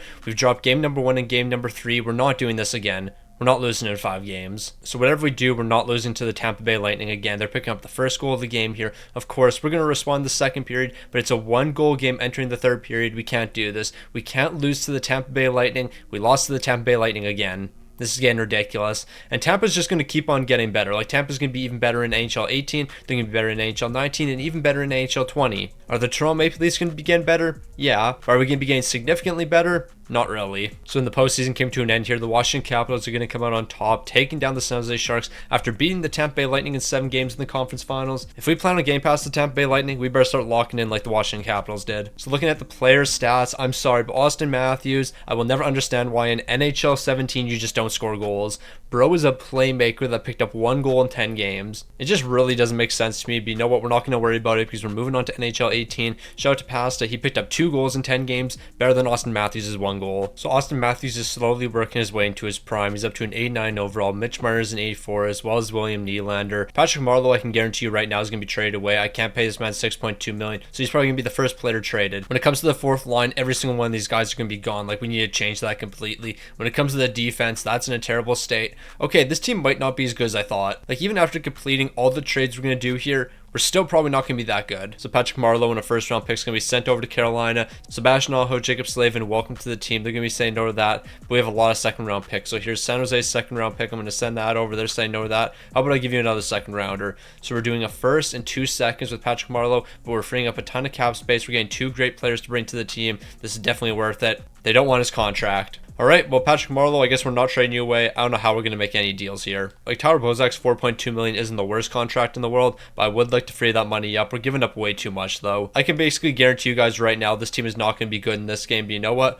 We're going to work with what we have. All right, so making trades for this Toronto Maple Leafs team is so difficult, but you know what? I think we're going to try this. A second rounder and captain over to the Buffalo Sabres. We bring in Sam Reinhart. He's only like an 81 overall player, maybe an 82, so he's not going to be helping us a ton here, but he can certainly help that fourth line. Yeah, there's not going to be a ton of trades we're making here. So we circle back to that Vegas Golden Knights deal. It's going to be Liljegren, a first round pick, and Travis Dermott. Can I get Jonathan Marchessault and William Karlsson? I'm going to offer that over. They're saying no. They really don't want to say yes to one of these deals here. But you know what? Here's 2 third-round picks, and then hopefully that's going to make the difference. If not, we'll give you another second-round pick. They're going to be saying no here. We do have a second-round pick for 2020 we can use, and we're going to utilize that. So here's a 2020 second-round pick. They're going to be saying no to that one. How about I give you a third-rounder as well? So this massive package right here, send over to Vegas, and we're upgrading the forward core a ton here. Now, after making all these upgrades to the forward core, we do have to do something to the defense. Alright, don't judge me for trading 2021 first round picks. I'm doing whatever's possible for us to win here. And they're going to be saying no to that, so you know what that means? That means we're doing a 2021 second round pick as well. I don't care what draft picks mean anymore. I'm trading all of them away. We're getting these 2 players from the New York Rangers.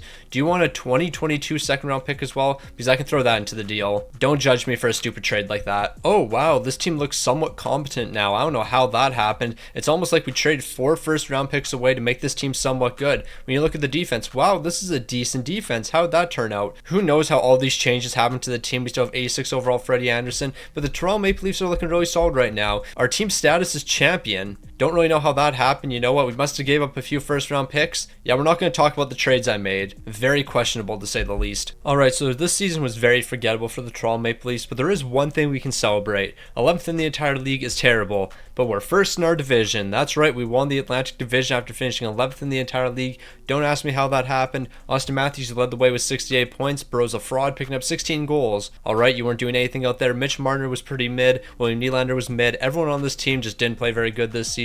But am I really surprised? Not really. When it comes to goaltending, Freddie Anderson did everything you could. A 933 save percentage and a 199 goals against. If this team knew how to score the puck, we probably would have been a lot better this season. You're telling me our one weakness was the fact that we couldn't score? That doesn't make any sense. But it doesn't matter whether or not we score. We have to make sure we can keep the puck out of the net against this team. We got the Washington Capitals, and Ovi's going to be looking to score. That's a fact. So we know Washington's coming out to score here. If we want to win this series, we have to score goals. See you in NHL 19. Bro, ain't no way. We lost every single game in overtime, every single game 3-2. How is that even possible? So I wasn't kidding when I said we're immediately moving on to NHL 19. How do you lose 3-2 in overtime in 4 straight games? Do you not learn your lesson after the first 3? No, you said, you know what, let's go into overtime with this game tied 2-2. What could possibly go wrong? Oh, maybe the exact same thing that happened in the other 3 games. Defensively, we have a good top pairing here I can rely on. When it comes to goaltending, you already know who that is, Freddie Anderson. We do need a better backup than Garrett Sparks, though, I'm going to be completely honest. And then the forward core, definitely can do some upgrades. I hate the fact that Patrick Marleau's still on this team, though. Like, this ain't it. Okay, we're about to build a super team here. Look at these trade values. Liljegren, that's ridiculously high. Our first round pick, does it have a lot of trade value? We don't have it for 2019. 2020, it's got a fair amount of trade value. Yeah, we're going to be building a pretty solid team. So this is what the first trade's going to be looking like. It's going to be Liljegren and Brown over to the San Jose Sharks. We bring in Timo Meier, who's going to be a great player for us, 85 overall. And then we also get to bring in Big Joe Pavelski, 86 overall. You already know bro is going to be a beast for us. We're going to try to get a second round pick as well. They're going to say no to that. But how about we just do this deal right here? They want a 7th round pick. I'll give you a 7th round pick. Here's the lucrative 7th round pick from the Dallas Stars. Is that going to be the difference? It looks like they want 2 7th round picks. When did 7th round picks really start having as much value as they do? Because 2 7th round picks isn't going to be the answer here. I'm probably going to have to give up a 3rd rounder or something. Here's a 4th round pick from the St. Louis Blues. Even a 4th round pick from the St. Louis Blues isn't enough. If this isn't a sign that 7th round picks have way too much value, I don't know what is. Okay, we actually have to give up something valuable. Here's the 3rd round pick, and I guess that's finally going to make the difference here. But in today's game, 2 7th round picks, that equals a 2nd round pick. So this might be one of our last trades because we really don't have that much cap space and we don't have a ton of really great assets on this team. So hopefully a 1st, 2nd, Zaitsev, Zach Hyman, and a young prospect is going to be enough. For Ryan Pollock, Anders Lee, and Thomas Hickey, I think this should be enough here. They're going to be saying no to that. Why are you saying no to that? I'll take Thomas Hickey out of this deal and then we'll be able to get it done. Maybe I just circle back for Hickey. And that's exactly what we're going to do here. One young player over to the Islanders and Thomas Hickey's going to be joining the club. So we made a couple small changes to the team, but the forward core is looking better. Anders Lee, Joe Pavelski, Timo Meier. And then when it comes to the defense, I saw a lot of changes.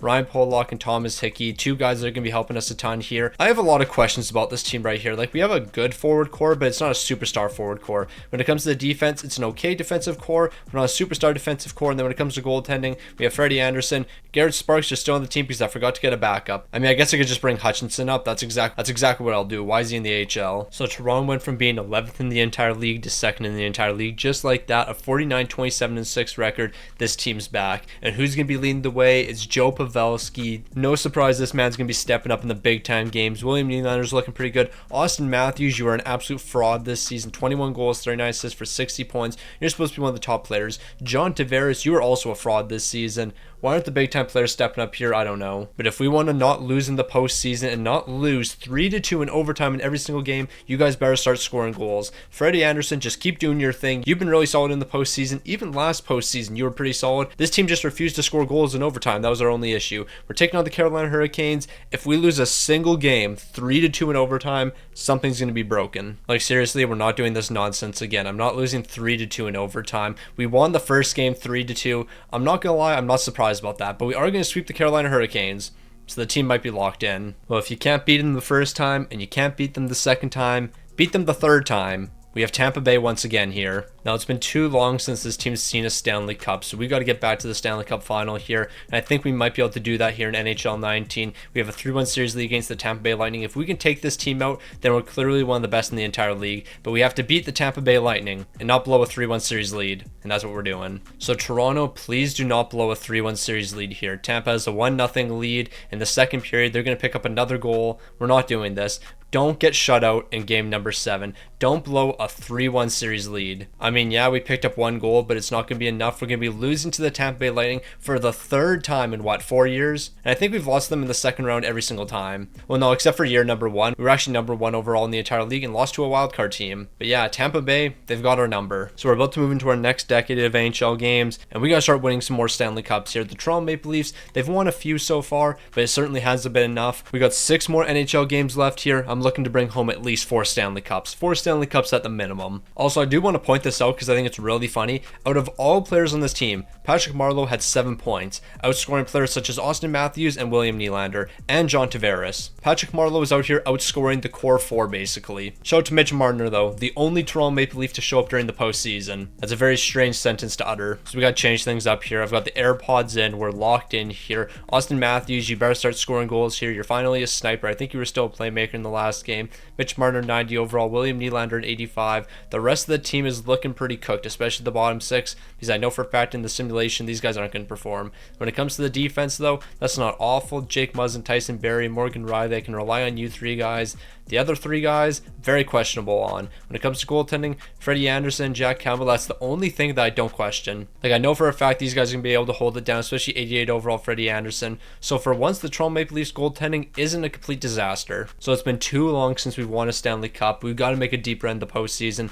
Liljegren, I'm loving that trade value, and I'm going to utilize it. So Liljegren, you did some great things with the Toronto Maple Leafs, not really, because you're still really young, and I don't even think you've played a game for them at this point. But it doesn't matter. You're going to be traded over along with Johansson. We're going to be getting Tyler Bertuzzi, Anthony Mantha, and Hronek. Hronek's going to help the defense. Bertuzzi and Mantha are going to be great additions to the forward core here. They're going to say no to that. But you know what we have? Draft picks, and y'all know I love to trade draft picks. So here's a 2nd round pick, and I think that should be enough here. I might be completely off though. So we'll try 2 2nd round picks. I included a pick for 2021. They're going to be saying no to that, but we're just a little low. So a 4th round pick will make the difference in this deal. And just like that, the forward core is getting an upgrade and the defensive core. So I think we're only going to make one more trade here. It's going to be Rasmus Sedin. We're going to trade Cody Ceci and Alex Kerfoot. Pick up Adam Fox. He's not the Adam Fox we know today, but he's still an 83 overall. We bring Busnevich 83 overall. And we also get to bring in Chris Kreider, another 83 overall. So the forward core and defensive core are both getting upgrades here. This is an easy deal to get done. So the new forward core is looking a lot better. John Tavares, William Nylander, and Mitch Marner, that's staying the same. Basically, a lot of this forward core is staying the same, except the bottom 6 is getting massive upgrades. Busnevich, Chris Kreider, Kasperi Kapanen, he's going to be jumping in here. I mean, he was already on the team, but that doesn't matter. The forward core is getting an upgrade. The defensive core is getting an upgrade here. I mean, we'll move a couple guys around just so we can get rid of that -1 boost, but I think I'd rather do something like this. Hronek, you play on the 2nd pairing, and Fox, you hold down the 3rd pairing, and this team will be all right. Goaltending wise, Freddie Anderson, you've shown up the past 2 years. It's the team in front of you that that doesn't show up, so hopefully something changes. So the Toronto Maple Leafs are back to first in the entire league with a 55-21-6 record, but all that matters is this team showing up in the postseason, and we've struggled to do so. However, there is one massive difference here. Austin Matthews, 92 points, 39 goals, 53 assists, bro showing up in the big time games, and so did Bertuzzi. He's picking up 71 points. Mantha's picking up 32 goals. Yeah, this team's locked in right now. They're ready to win a Stanley Cup. And Freddie Anderson, these are some of the best numbers you've ever had, so I can only assume that this team's going to lose in the first round because we have to take on the Boston Bruins, and I didn't realize that. Yep, this is going to be a short postseason. So we got the Boston Bruins in the first round. We all know what's going to happen here. We're going to somehow lose to the Boston Bruins. Don't be a sweep. We won game number 4, 8-5, but you know what? We're just simulating game 5. Did I say game 5 we won? Well, we technically did win game 5, but we won game 4. I don't know what I'm yapping about. We got game 6 elimination. I'll jump into that one. Can this team make a 3-0 series comeback? I highly doubt it, especially if we're going to be allowing 3 unanswered goals here. We're finally going to be responding with 6 seconds left in the second period, but I think it's safe to say this game's over. Patrice Bergeron's going to bury the winner. I mean, technically it wasn't even the winner. We lost 4-1. We were the best team in the entire league and lost to a wildcard team yet again. This team just never shows up. Show it to Morgan Riley leading the way in points. He had 6 points in 6 games, but I really need to know what Austin Matthews did. I need to know what Mitch Marner did. I need to know what the big time players did on this team. The guys were paying the big bucks to. Did they at least show up in one game? If you were to ask me, I'm guessing Austin Matthews only had 1 goal. The Dallas Stars are going to win the Stanley Cup here, but Austin Matthews, how many goals in the postseason did you get? My guess is 1. And am I correct? Yes, I am. Austin Matthews scored 1 goal in 14 shots. In 6 games, he picked up 1 goal. Mantha, he was a bit better. He picked up 3 goals in 6 games, so even though he performed during the regular season, he continued to perform in the postseason. Our important players? Not whatsoever. They all disappeared. Also, where's John Tavares? Where is that man? He had 3 points and was -5. We are paying bro how much right now? 10.4 million. Ain't no way. So we're in NHL 21 here, and we're looking to get past the Tampa Bay Lightning because clearly that's the only team that can beat us at this point. No other team can beat us in the NHL except for the Tampa Bay Lightning, and it's starting to get ridiculous here. We have some decent pieces we can build around. Jake Muzzin's going to play some second pair minutes this season. Morgan Riley, Jake Muzzin's actually a pretty good left side so far. The right side definitely needs a lot of work though, and then when it comes to goaltending, Freddie Anderson, I can always rely on you. So far, every single season that we've had Freddie Anderson on the team, he's performed. It's every player not named Freddie Anderson. And honestly, I don't really get it. So this is what trade number 1's looking like. Liljegren, Nash, and a second round pick over to the Minnesota Wild. We're going to bring in Kirill Kaprizov, still on his edge level contract, an 8.5 overall. And we're also going to get 8.4 overall Joel Eriksson. He'll be a good bottom 6 piece for us. Riley Nash, I really want to get rid of that contract. That's why I'm going to throw you into this deal right here. They're going to be saying no to that, but what if I give you another second round pick? I'm doing everything in my power to avoid using a first round pick, and I think 2 seconds might be the answer. And 2 seconds along with something else definitely will be. So here's a 5th round pick for the Minnesota Wild. I'm going to send this package over, and we're getting a big time deal done. So the rival Montreal Canadiens have 2 guys that would certainly help our team. Nick Suzuki being one of them, an 84 overall, and Eric Gustafsson also an 84 overall, so he would help the defense a lot here, because really the defense is the one weak spot in this team. Rasmus Sedin and Mikheyev are both going to be sent over. More than likely we're going to have to throw a first round pick into this deal, and honestly I'm perfectly fine with doing so. Actually, I take that back. Instead of a first round pick, how about I throw Kerfoot into this deal, and I think we might be able to get this one done. So is Kerfoot going to be the answer to this deal? I'm going to send that package over, and yes he is. So just like that, we're receiving 2 nice upgrades. So Adam Fox, we traded for you in NHL 20, but now it's time to do it again. NHL 21 here. You're an 85 overall with only top 4 potential. Buchnevich, only medium top 6 potential. So both of you guys really don't have the trade value you should. So we're going to be packaging up Hall, Maligan, and a first round pick, sending that over to the Rangers, and we're going to get this deal done. I guess they really want Nick Robertson. And the reason I say Nick Robertson, he's in the CHL right now. He's got a ton of trade value, and he's going to make the difference in this deal. So the team's looking better than ever before. Austin Matthews, Kirill Kaprizov, and Mitch Marner,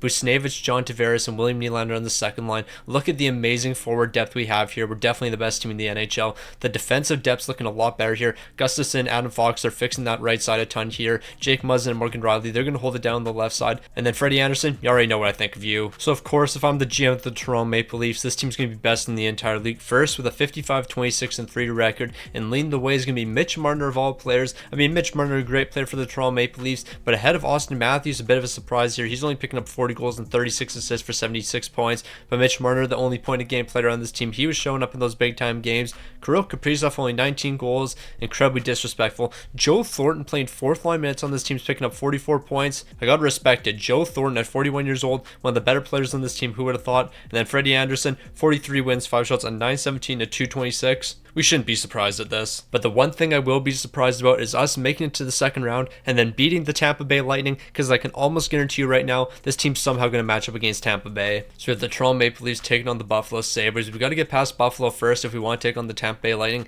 Right now we have a 3-0 series lead. Let's make that a 4-0 series lead and move on to the second round. So the Toronto Maple Leafs are rolling. We swept the Buffalo Sabres in the first round, but now we're getting incredibly lucky moving into the second round. The Florida Panthers taking down the Tampa Bay Lightning. If we're ever going to win a Stanley Cup, this is the year we do so. So we've won 4 straight games. Why not make it 8 straight and just win another 4 games here? Unfortunately, it's not going to be a sweep over the Florida Panthers, but we do have a 3-1 series lead. Make that a 3-2 series lead. We're not blowing a 3-1 series lead. What are we doing? We're not doing this. We're not losing 3 straight games again. You know the team's doing really bad when I have to cut myself off in the middle of my own sentence. We're taking on the Florida Panthers. We're exchanging goals in the first period. Joe Thornton's showing up in the big time games. He's picking up a goal in the second period. We have a 1-goal lead entering the third period, and luckily we're going to hold it down and move on to the conference finals. So the Florida Panthers certainly scared me, but you know what? We got past them. But we got to make sure we take it game by game against the Washington Capitals. If they've made it to the conference finals, then they got to be a good team. I mean, obviously the Washington Capitals are going to be a good team. They have a lot of their core pieces still around and in their prime. I mean, not really in their prime, but they're still good players. I mean, all this yapping doesn't really mean too much. We swept them. So yeah, we're in the Stanley Cup final. So we made it back to the Stanley Cup final, and I told you guys we're going to see the Toronto Maple Leafs taking home a couple more Stanley Cups, and it's going to start right here. We're taking down Vancouver. So here we go. Toronto versus Vancouver. 2 Canadian teams. One's going to be coming out on top, and it's going to be the Toronto Maple Leafs. Unless we have the worst collapse of all time.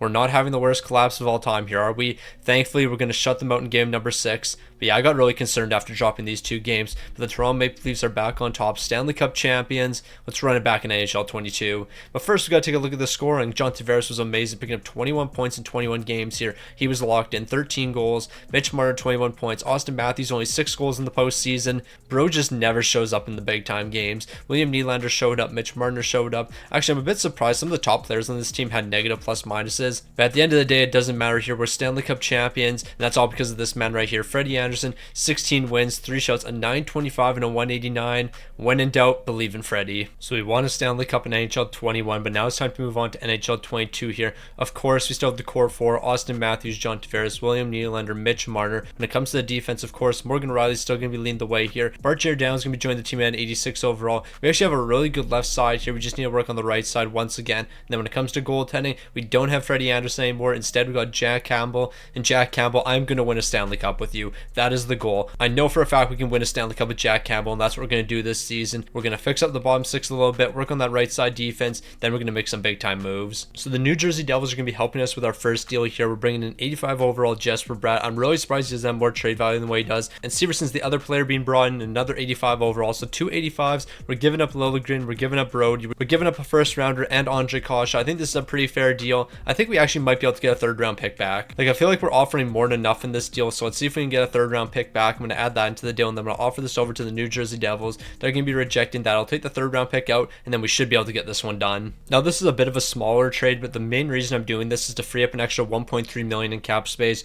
We're bringing in Kempe, an 84 overall. He's a higher overall than Alex Kerfoot and cheaper, so it's definitely worth giving up this 3rd round pick. They're going to be saying no to that. How many more draft picks do you want? I'm willing to include all these draft picks as long as it's not a 1st round pick. So here's another 3rd and 4th rounder, and LA is going to be accepting that one. So this is going to be our final deal, and it's going to be completed with the Carolina Hurricanes. We got to improve the right side defense a little more here, and Brett Pesce will do that. Seth Jarvis, he's going to play some 4th line minutes for us, only an 81 overall. I'm not really expecting too much from him. Honestly, if we can't get Seth Jarvis in this deal, it's really not the end of the world. I would like to bring in one more player though, so here's the 5th and 6th rounder. I doubt that's going to be the difference. I think we'll just say bye to Seth Jarvis. Unless I can find a prospect here that has a lot of value, I mean, I can throw this man to the deal. I think that might make the difference. We can get Seth Jarvis, and it looks like it will be. So Seth Jarvis, welcome to the team. Let's go make some moves. So the bottom 6 on the Toronto Maple Leafs is going to be a bit weak, but we do have ourselves an elite top 6. When it comes to the defense, that's much improved. We're bringing in Severson and we're bringing in Pesce. We're going to be rocking these lines right here. This is definitely an elite defense. We can win with it with no question about it. And Jack Campbell, it's time for you to be the savior Toronto's been looking for. So remember how last season I said as long as Stick on the Ice is the GM of the Toronto Maple Leafs, they're going to be finishing 1st in the entire league? Yeah, well, that didn't happen. We finished 9th in the entire league. We're not going to talk about it. We're not going going to talk about this season. Mitch Marner having 81 points leading the way here. Austin Matthews 34 points. I'm going to blame it on the fact that we didn't have a good coach. Now, who was our coach this season? I couldn't tell you. But yeah, I'm just going to say we had a bad coach here. We're not going to worry about it. The Toronto Maple Leafs are still going to go on a deep playoff run. We're starting off against the Philadelphia Flyers, so that means we were a wild card team. We're not going to talk about it. Let's just say things did not go our way this season, but you know what? We're still going to be a dominant force. We're not going to be able to take this in 5 games, but you know what? We'll take it in 6 games here because we're not going to be blowing a 3-1 series lead. We're not blowing a 3-1 series lead, are we? All right, here we go. Toronto versus Philly, game 7, because we're blowing a 3-1 series lead here. Maybe not. Hold on. What's going on? We're bouncing back in the second period. Can we close it out in the third period? We scored 7 unanswered. We allowed the first 3 goals of the game, then scored 7 unanswered. This game is something else. Shout out to Austin Matthews, though. He picked up a couple goals in this game, but 7 unanswered. Man, if we don't win a Stanley Cup, then I don't know what's going on here. We have all the momentum. Nobody should be able to stop us. So we've moved on to the second round after that massive win in game number 7. But if we're being completely honest with ourselves, we don't belong in the second round here. But since we're here, we might as well just keep on winning. Like, seriously, how did we get past the Philadelphia Flyers? They scored 3 unanswered in the first period, and then we responded with 7 unanswered. Like, that makes no sense here. We're not doing this. We're not doing this right now. This is worse than a 3-1 series lead. A 3-0 series lead. Now we're off to game 7. Now this team has shown up in game 7 before, so we need to do it again here. What are we doing? We're entering the third period in a tie game because Michael Bunting's showing up for us in game 7. Who else is going to show up in game 7? Nobody. John Carlson single-handedly outscored the Toronto Maple Leafs here. We had a 3-0 series lead and lost. I've gone on some rants in this video about us blowing 3-1 series leads, but this was even worse. A 3-0 series lead. Matthews 6 goals and 11 points. Jesper Bratt, you had 11 points, but you're -6. Kempe, you had 8 points, but -5. Bro, what happened here? John Tavares, you sucked. I mean, that doesn't help the team whatsoever. -6, and you had 6 points in 14 games. You're supposed to be one of the big-time players. Jack Campbell, you did everything in your power for us to win this game. Jack Campbell, you did everything you possibly could. A 920 and a 231. I can't expect much more from you. But a 3-0 series lead, ain't no way. Also, I want to point out that in our last 4 games, we scored 3 goals. We scored 1 goal here, 1 goal here, 1 goal here, 0 goals here. We used all of our goals up in this 4-game stretch. So after blowing a 3-0 series lead, we're moving on to NHL 23 here. And the one really good thing about NHL 23 is this is after the trade deadline, as the last 5 games have been. So yeah, we have Ryan O'Reilly on the team. I can definitely work with the team we have here. We don't have to make too many changes, but just a couple to the defensive core here. Jake Muzzin, I'll probably trade you away. I actually haven't really decided yet. But yeah, the Toronto Maple Leafs not in a terrible spot here. Samsonov, he's an 86 overall, so he can definitely be our goaltender. But this is a decent enough Toronto Maple Leafs team to work with. Alright, so I've made the decision that Jake Muzzin's going to be traded here because at $5.6 million for a cap hit, we can probably package him up with somebody else, such as David Kampf, and a first round pick and bring in Kirby Dach. Now, Kirby Dach is going to be a good forward for us, 84 overall. But he's not the only player being brought to the team. We're also getting Michael Matheson here, so 284 overalls. That's going to help this core a ton here. They're going to be saying no to that, but once we add in a 7th rounder, because the lucrative 7th round picks are finally back. Here's Ottawa's 7th round pick, and just like that, Montreal's accepting. If I have lucrative 7th round picks to work with, you already know I'm going to be cooking. So our next trade is going to be involving 2 more defensemen. Brody and Liljegren both going to be sent over to the LA Kings. We're bringing in Sean Durzi. He's a 1 overall jump from Brody. And then Trevor Moore is also going to be brought in to help the forward core here, but I think it's going to take more than what we're giving up. So here's a 3rd and 4th round pick. I think that might be the difference maker in this deal. It looks like it will be. So with our final move, it's going to be McCabe and Robinson sent over to the Arizona Coyotes. We're bringing in Matthias Michelli and Barrett Hayton. They're going to be 2 bottom 6 guys for us. We just need a bit more help when it comes to the bottom 6. So with the moves we did make, we cleaned up the bottom 6 quite a bit here. The lowest overall being Matthew Knies, but that's perfectly fine. He's going to step up in the big time moments when we need him. When it comes to the defensive core, that's looking better. Sean Durzi is going to be holding it down. Michael Matheson's going to play some big second pairing minutes. And then when it comes to goaltending, we're on our 3rd goaltender in 3 years. Ilya Samsonov, you had a really good 2022-2023 campaign with the Toronto Maple Leafs. So I'm hoping the exact same thing happens in this simulation here, except we actually win in the playoffs. I mean, granted, in 2022, you technically did win 1 round, but we're not looking for only 1 round here. We're looking for a Stanley Cup. Alright, I have no words to describe what happened this season. Don't worry, we did make the playoffs here, but we weren't a good team. 11th in the entire league, a 46-33-3 record. No comment. No comment whatsoever. We just got to go on a deep run here. We got to defy all the odds. Austin Matthews, you are yet to have a super good season with the team. So far, every year I've managed the Toronto Maple Leafs, Austin Matthews is yet to do anything spectacular. 45 goals, 38 assists for 83 points is okay, but not when you're +0 or -0. He's just 0. Bro put up a 0 this season. That's all that matters. Mitch Marner -7. William Nylander -4. How is everyone just so bad on this team? Granted, I'm actually going to blame the coach. I feel like coaching just makes 0 0 cents in any NHL game. And then when it comes to Samsonov, bro, what are we doing here? What are we really doing here? The Toronto Maple Leafs don't stand a chance, and we're taking on Tampa in the first round. Now, it's very clear we got some issues with the Tampa Bay Lightning. We never seem to be able to beat this team, and if we want to win another Stanley Cup, we got to beat them right now. So Toronto, whatever you do, don't lose in the first round to the Tampa Bay Lightning. Game 1, that's a big win for us. We're winning Game 2. We're going to be dropping Game number 3, though. We have a 3-1 series lead. Normally, a team could celebrate this because more than likely you're going to win, but not the Toronto Maple Leafs. Why would we ever win? This is actually so dumb. This is so dumb. The Toronto Maple Leafs had a 3-1 series lead. We blew a 3-0 lead against the Washington Capitals in NHL 22. Now we're in NHL 23, and we're about to blow a 3-1 series lead. We scored 2 goals in the second period. That's great, but there's still 20 minutes left in this game. Watch us somehow choke this. Okay, we got very lucky there. John Tavares is scoring an empty netter with 57 seconds left for us to win in game number 7, but we almost blew this. We almost blew a 3-1 series lead. Luckily, we're moving on to the second round. And who are we going to be taking on? The Pittsburgh Penguins.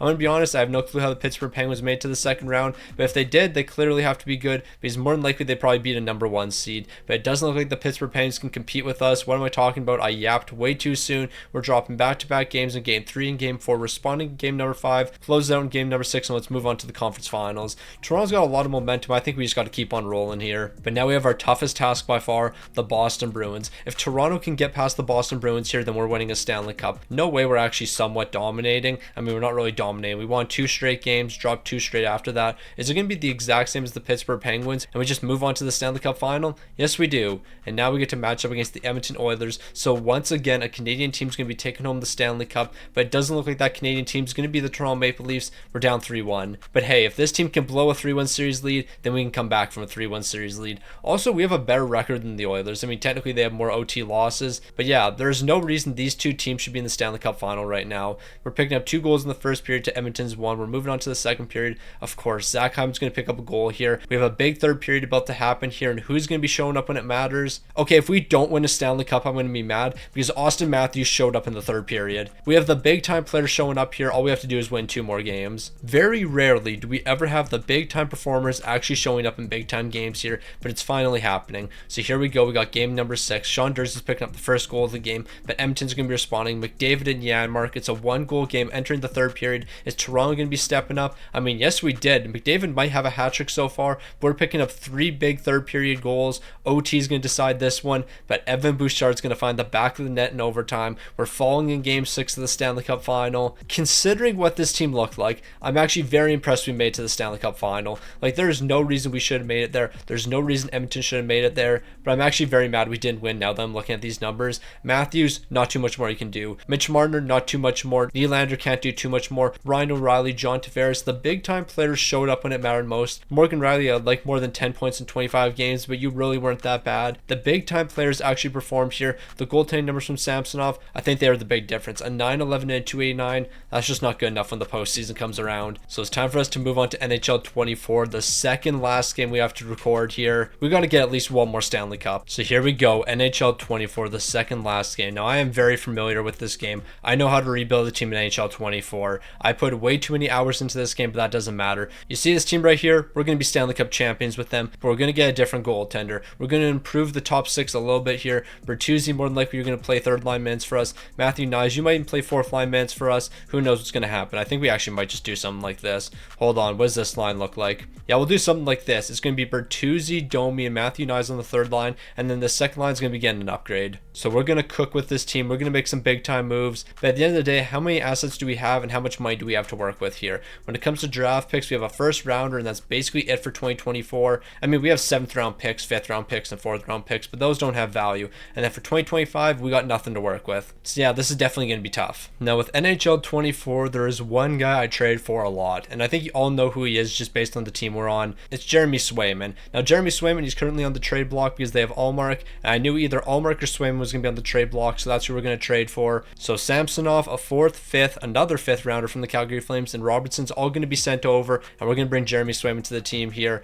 We're probably going to have to do a 3-team trade if I'm being honest. Because Samsonov, he's not off to the Boston Bruins. We got to send him somewhere else, and I guess that's going to be the Columbus Blue Jackets. So I'll do Samsonov, a 5th and 6th round pick over to the Columbus Blue Jackets. I'll actually just do a 5th rounder, and we're going to get Marchenko, and then Marchenko's probably going to be flipped to Boston. Now I know I said I was only going to make 5 trades per season, but at the end of the day, when was the last time I actually made 5 trades in a season? season. So 2 7th rounders over to the Buffalo Sabres for a 3rd round pick. And they'll do another deal very similar to that, a 7th and 6th rounder over to the Carolina Hurricanes for a 2nd round pick. They're going to say no that. Do you want a 5th rounder as well? Here's a 5th rounder from the Vancouver Canucks, and that's going to be enough to get that 2nd round pick. Alright, so at this point I'm just trying to flip assets in order to get more picks here. So I'm going to send a 5th rounder away, but we're going to get a 3rd rounder and JJ Peterka back. I can tell you right now we're going to be doing more than 5 trades, but I think that's what we're going to have to do in order for this team to see success. So through all the moves we made in this final deal that's about to happen here, I think we finally have enough to get Jeremy Swayman. We have a ton of assets that the Boston Bruins want. Give me your 2 most least valuable players on top of Jeremy Swayman, and I believe this deal should be enough. So all of this sent over to the Boston Bruins. Can we get Jeremy Swayman here? We finally got a deal done. So I think after making all those trades and flipping all those assets, we only made 5 trades, so we actually didn't exceed the limit. So we're going to see Matthews, Nylander, and Marner on the first line, Marchenko, Tavares, and JJ Peterka on the second line,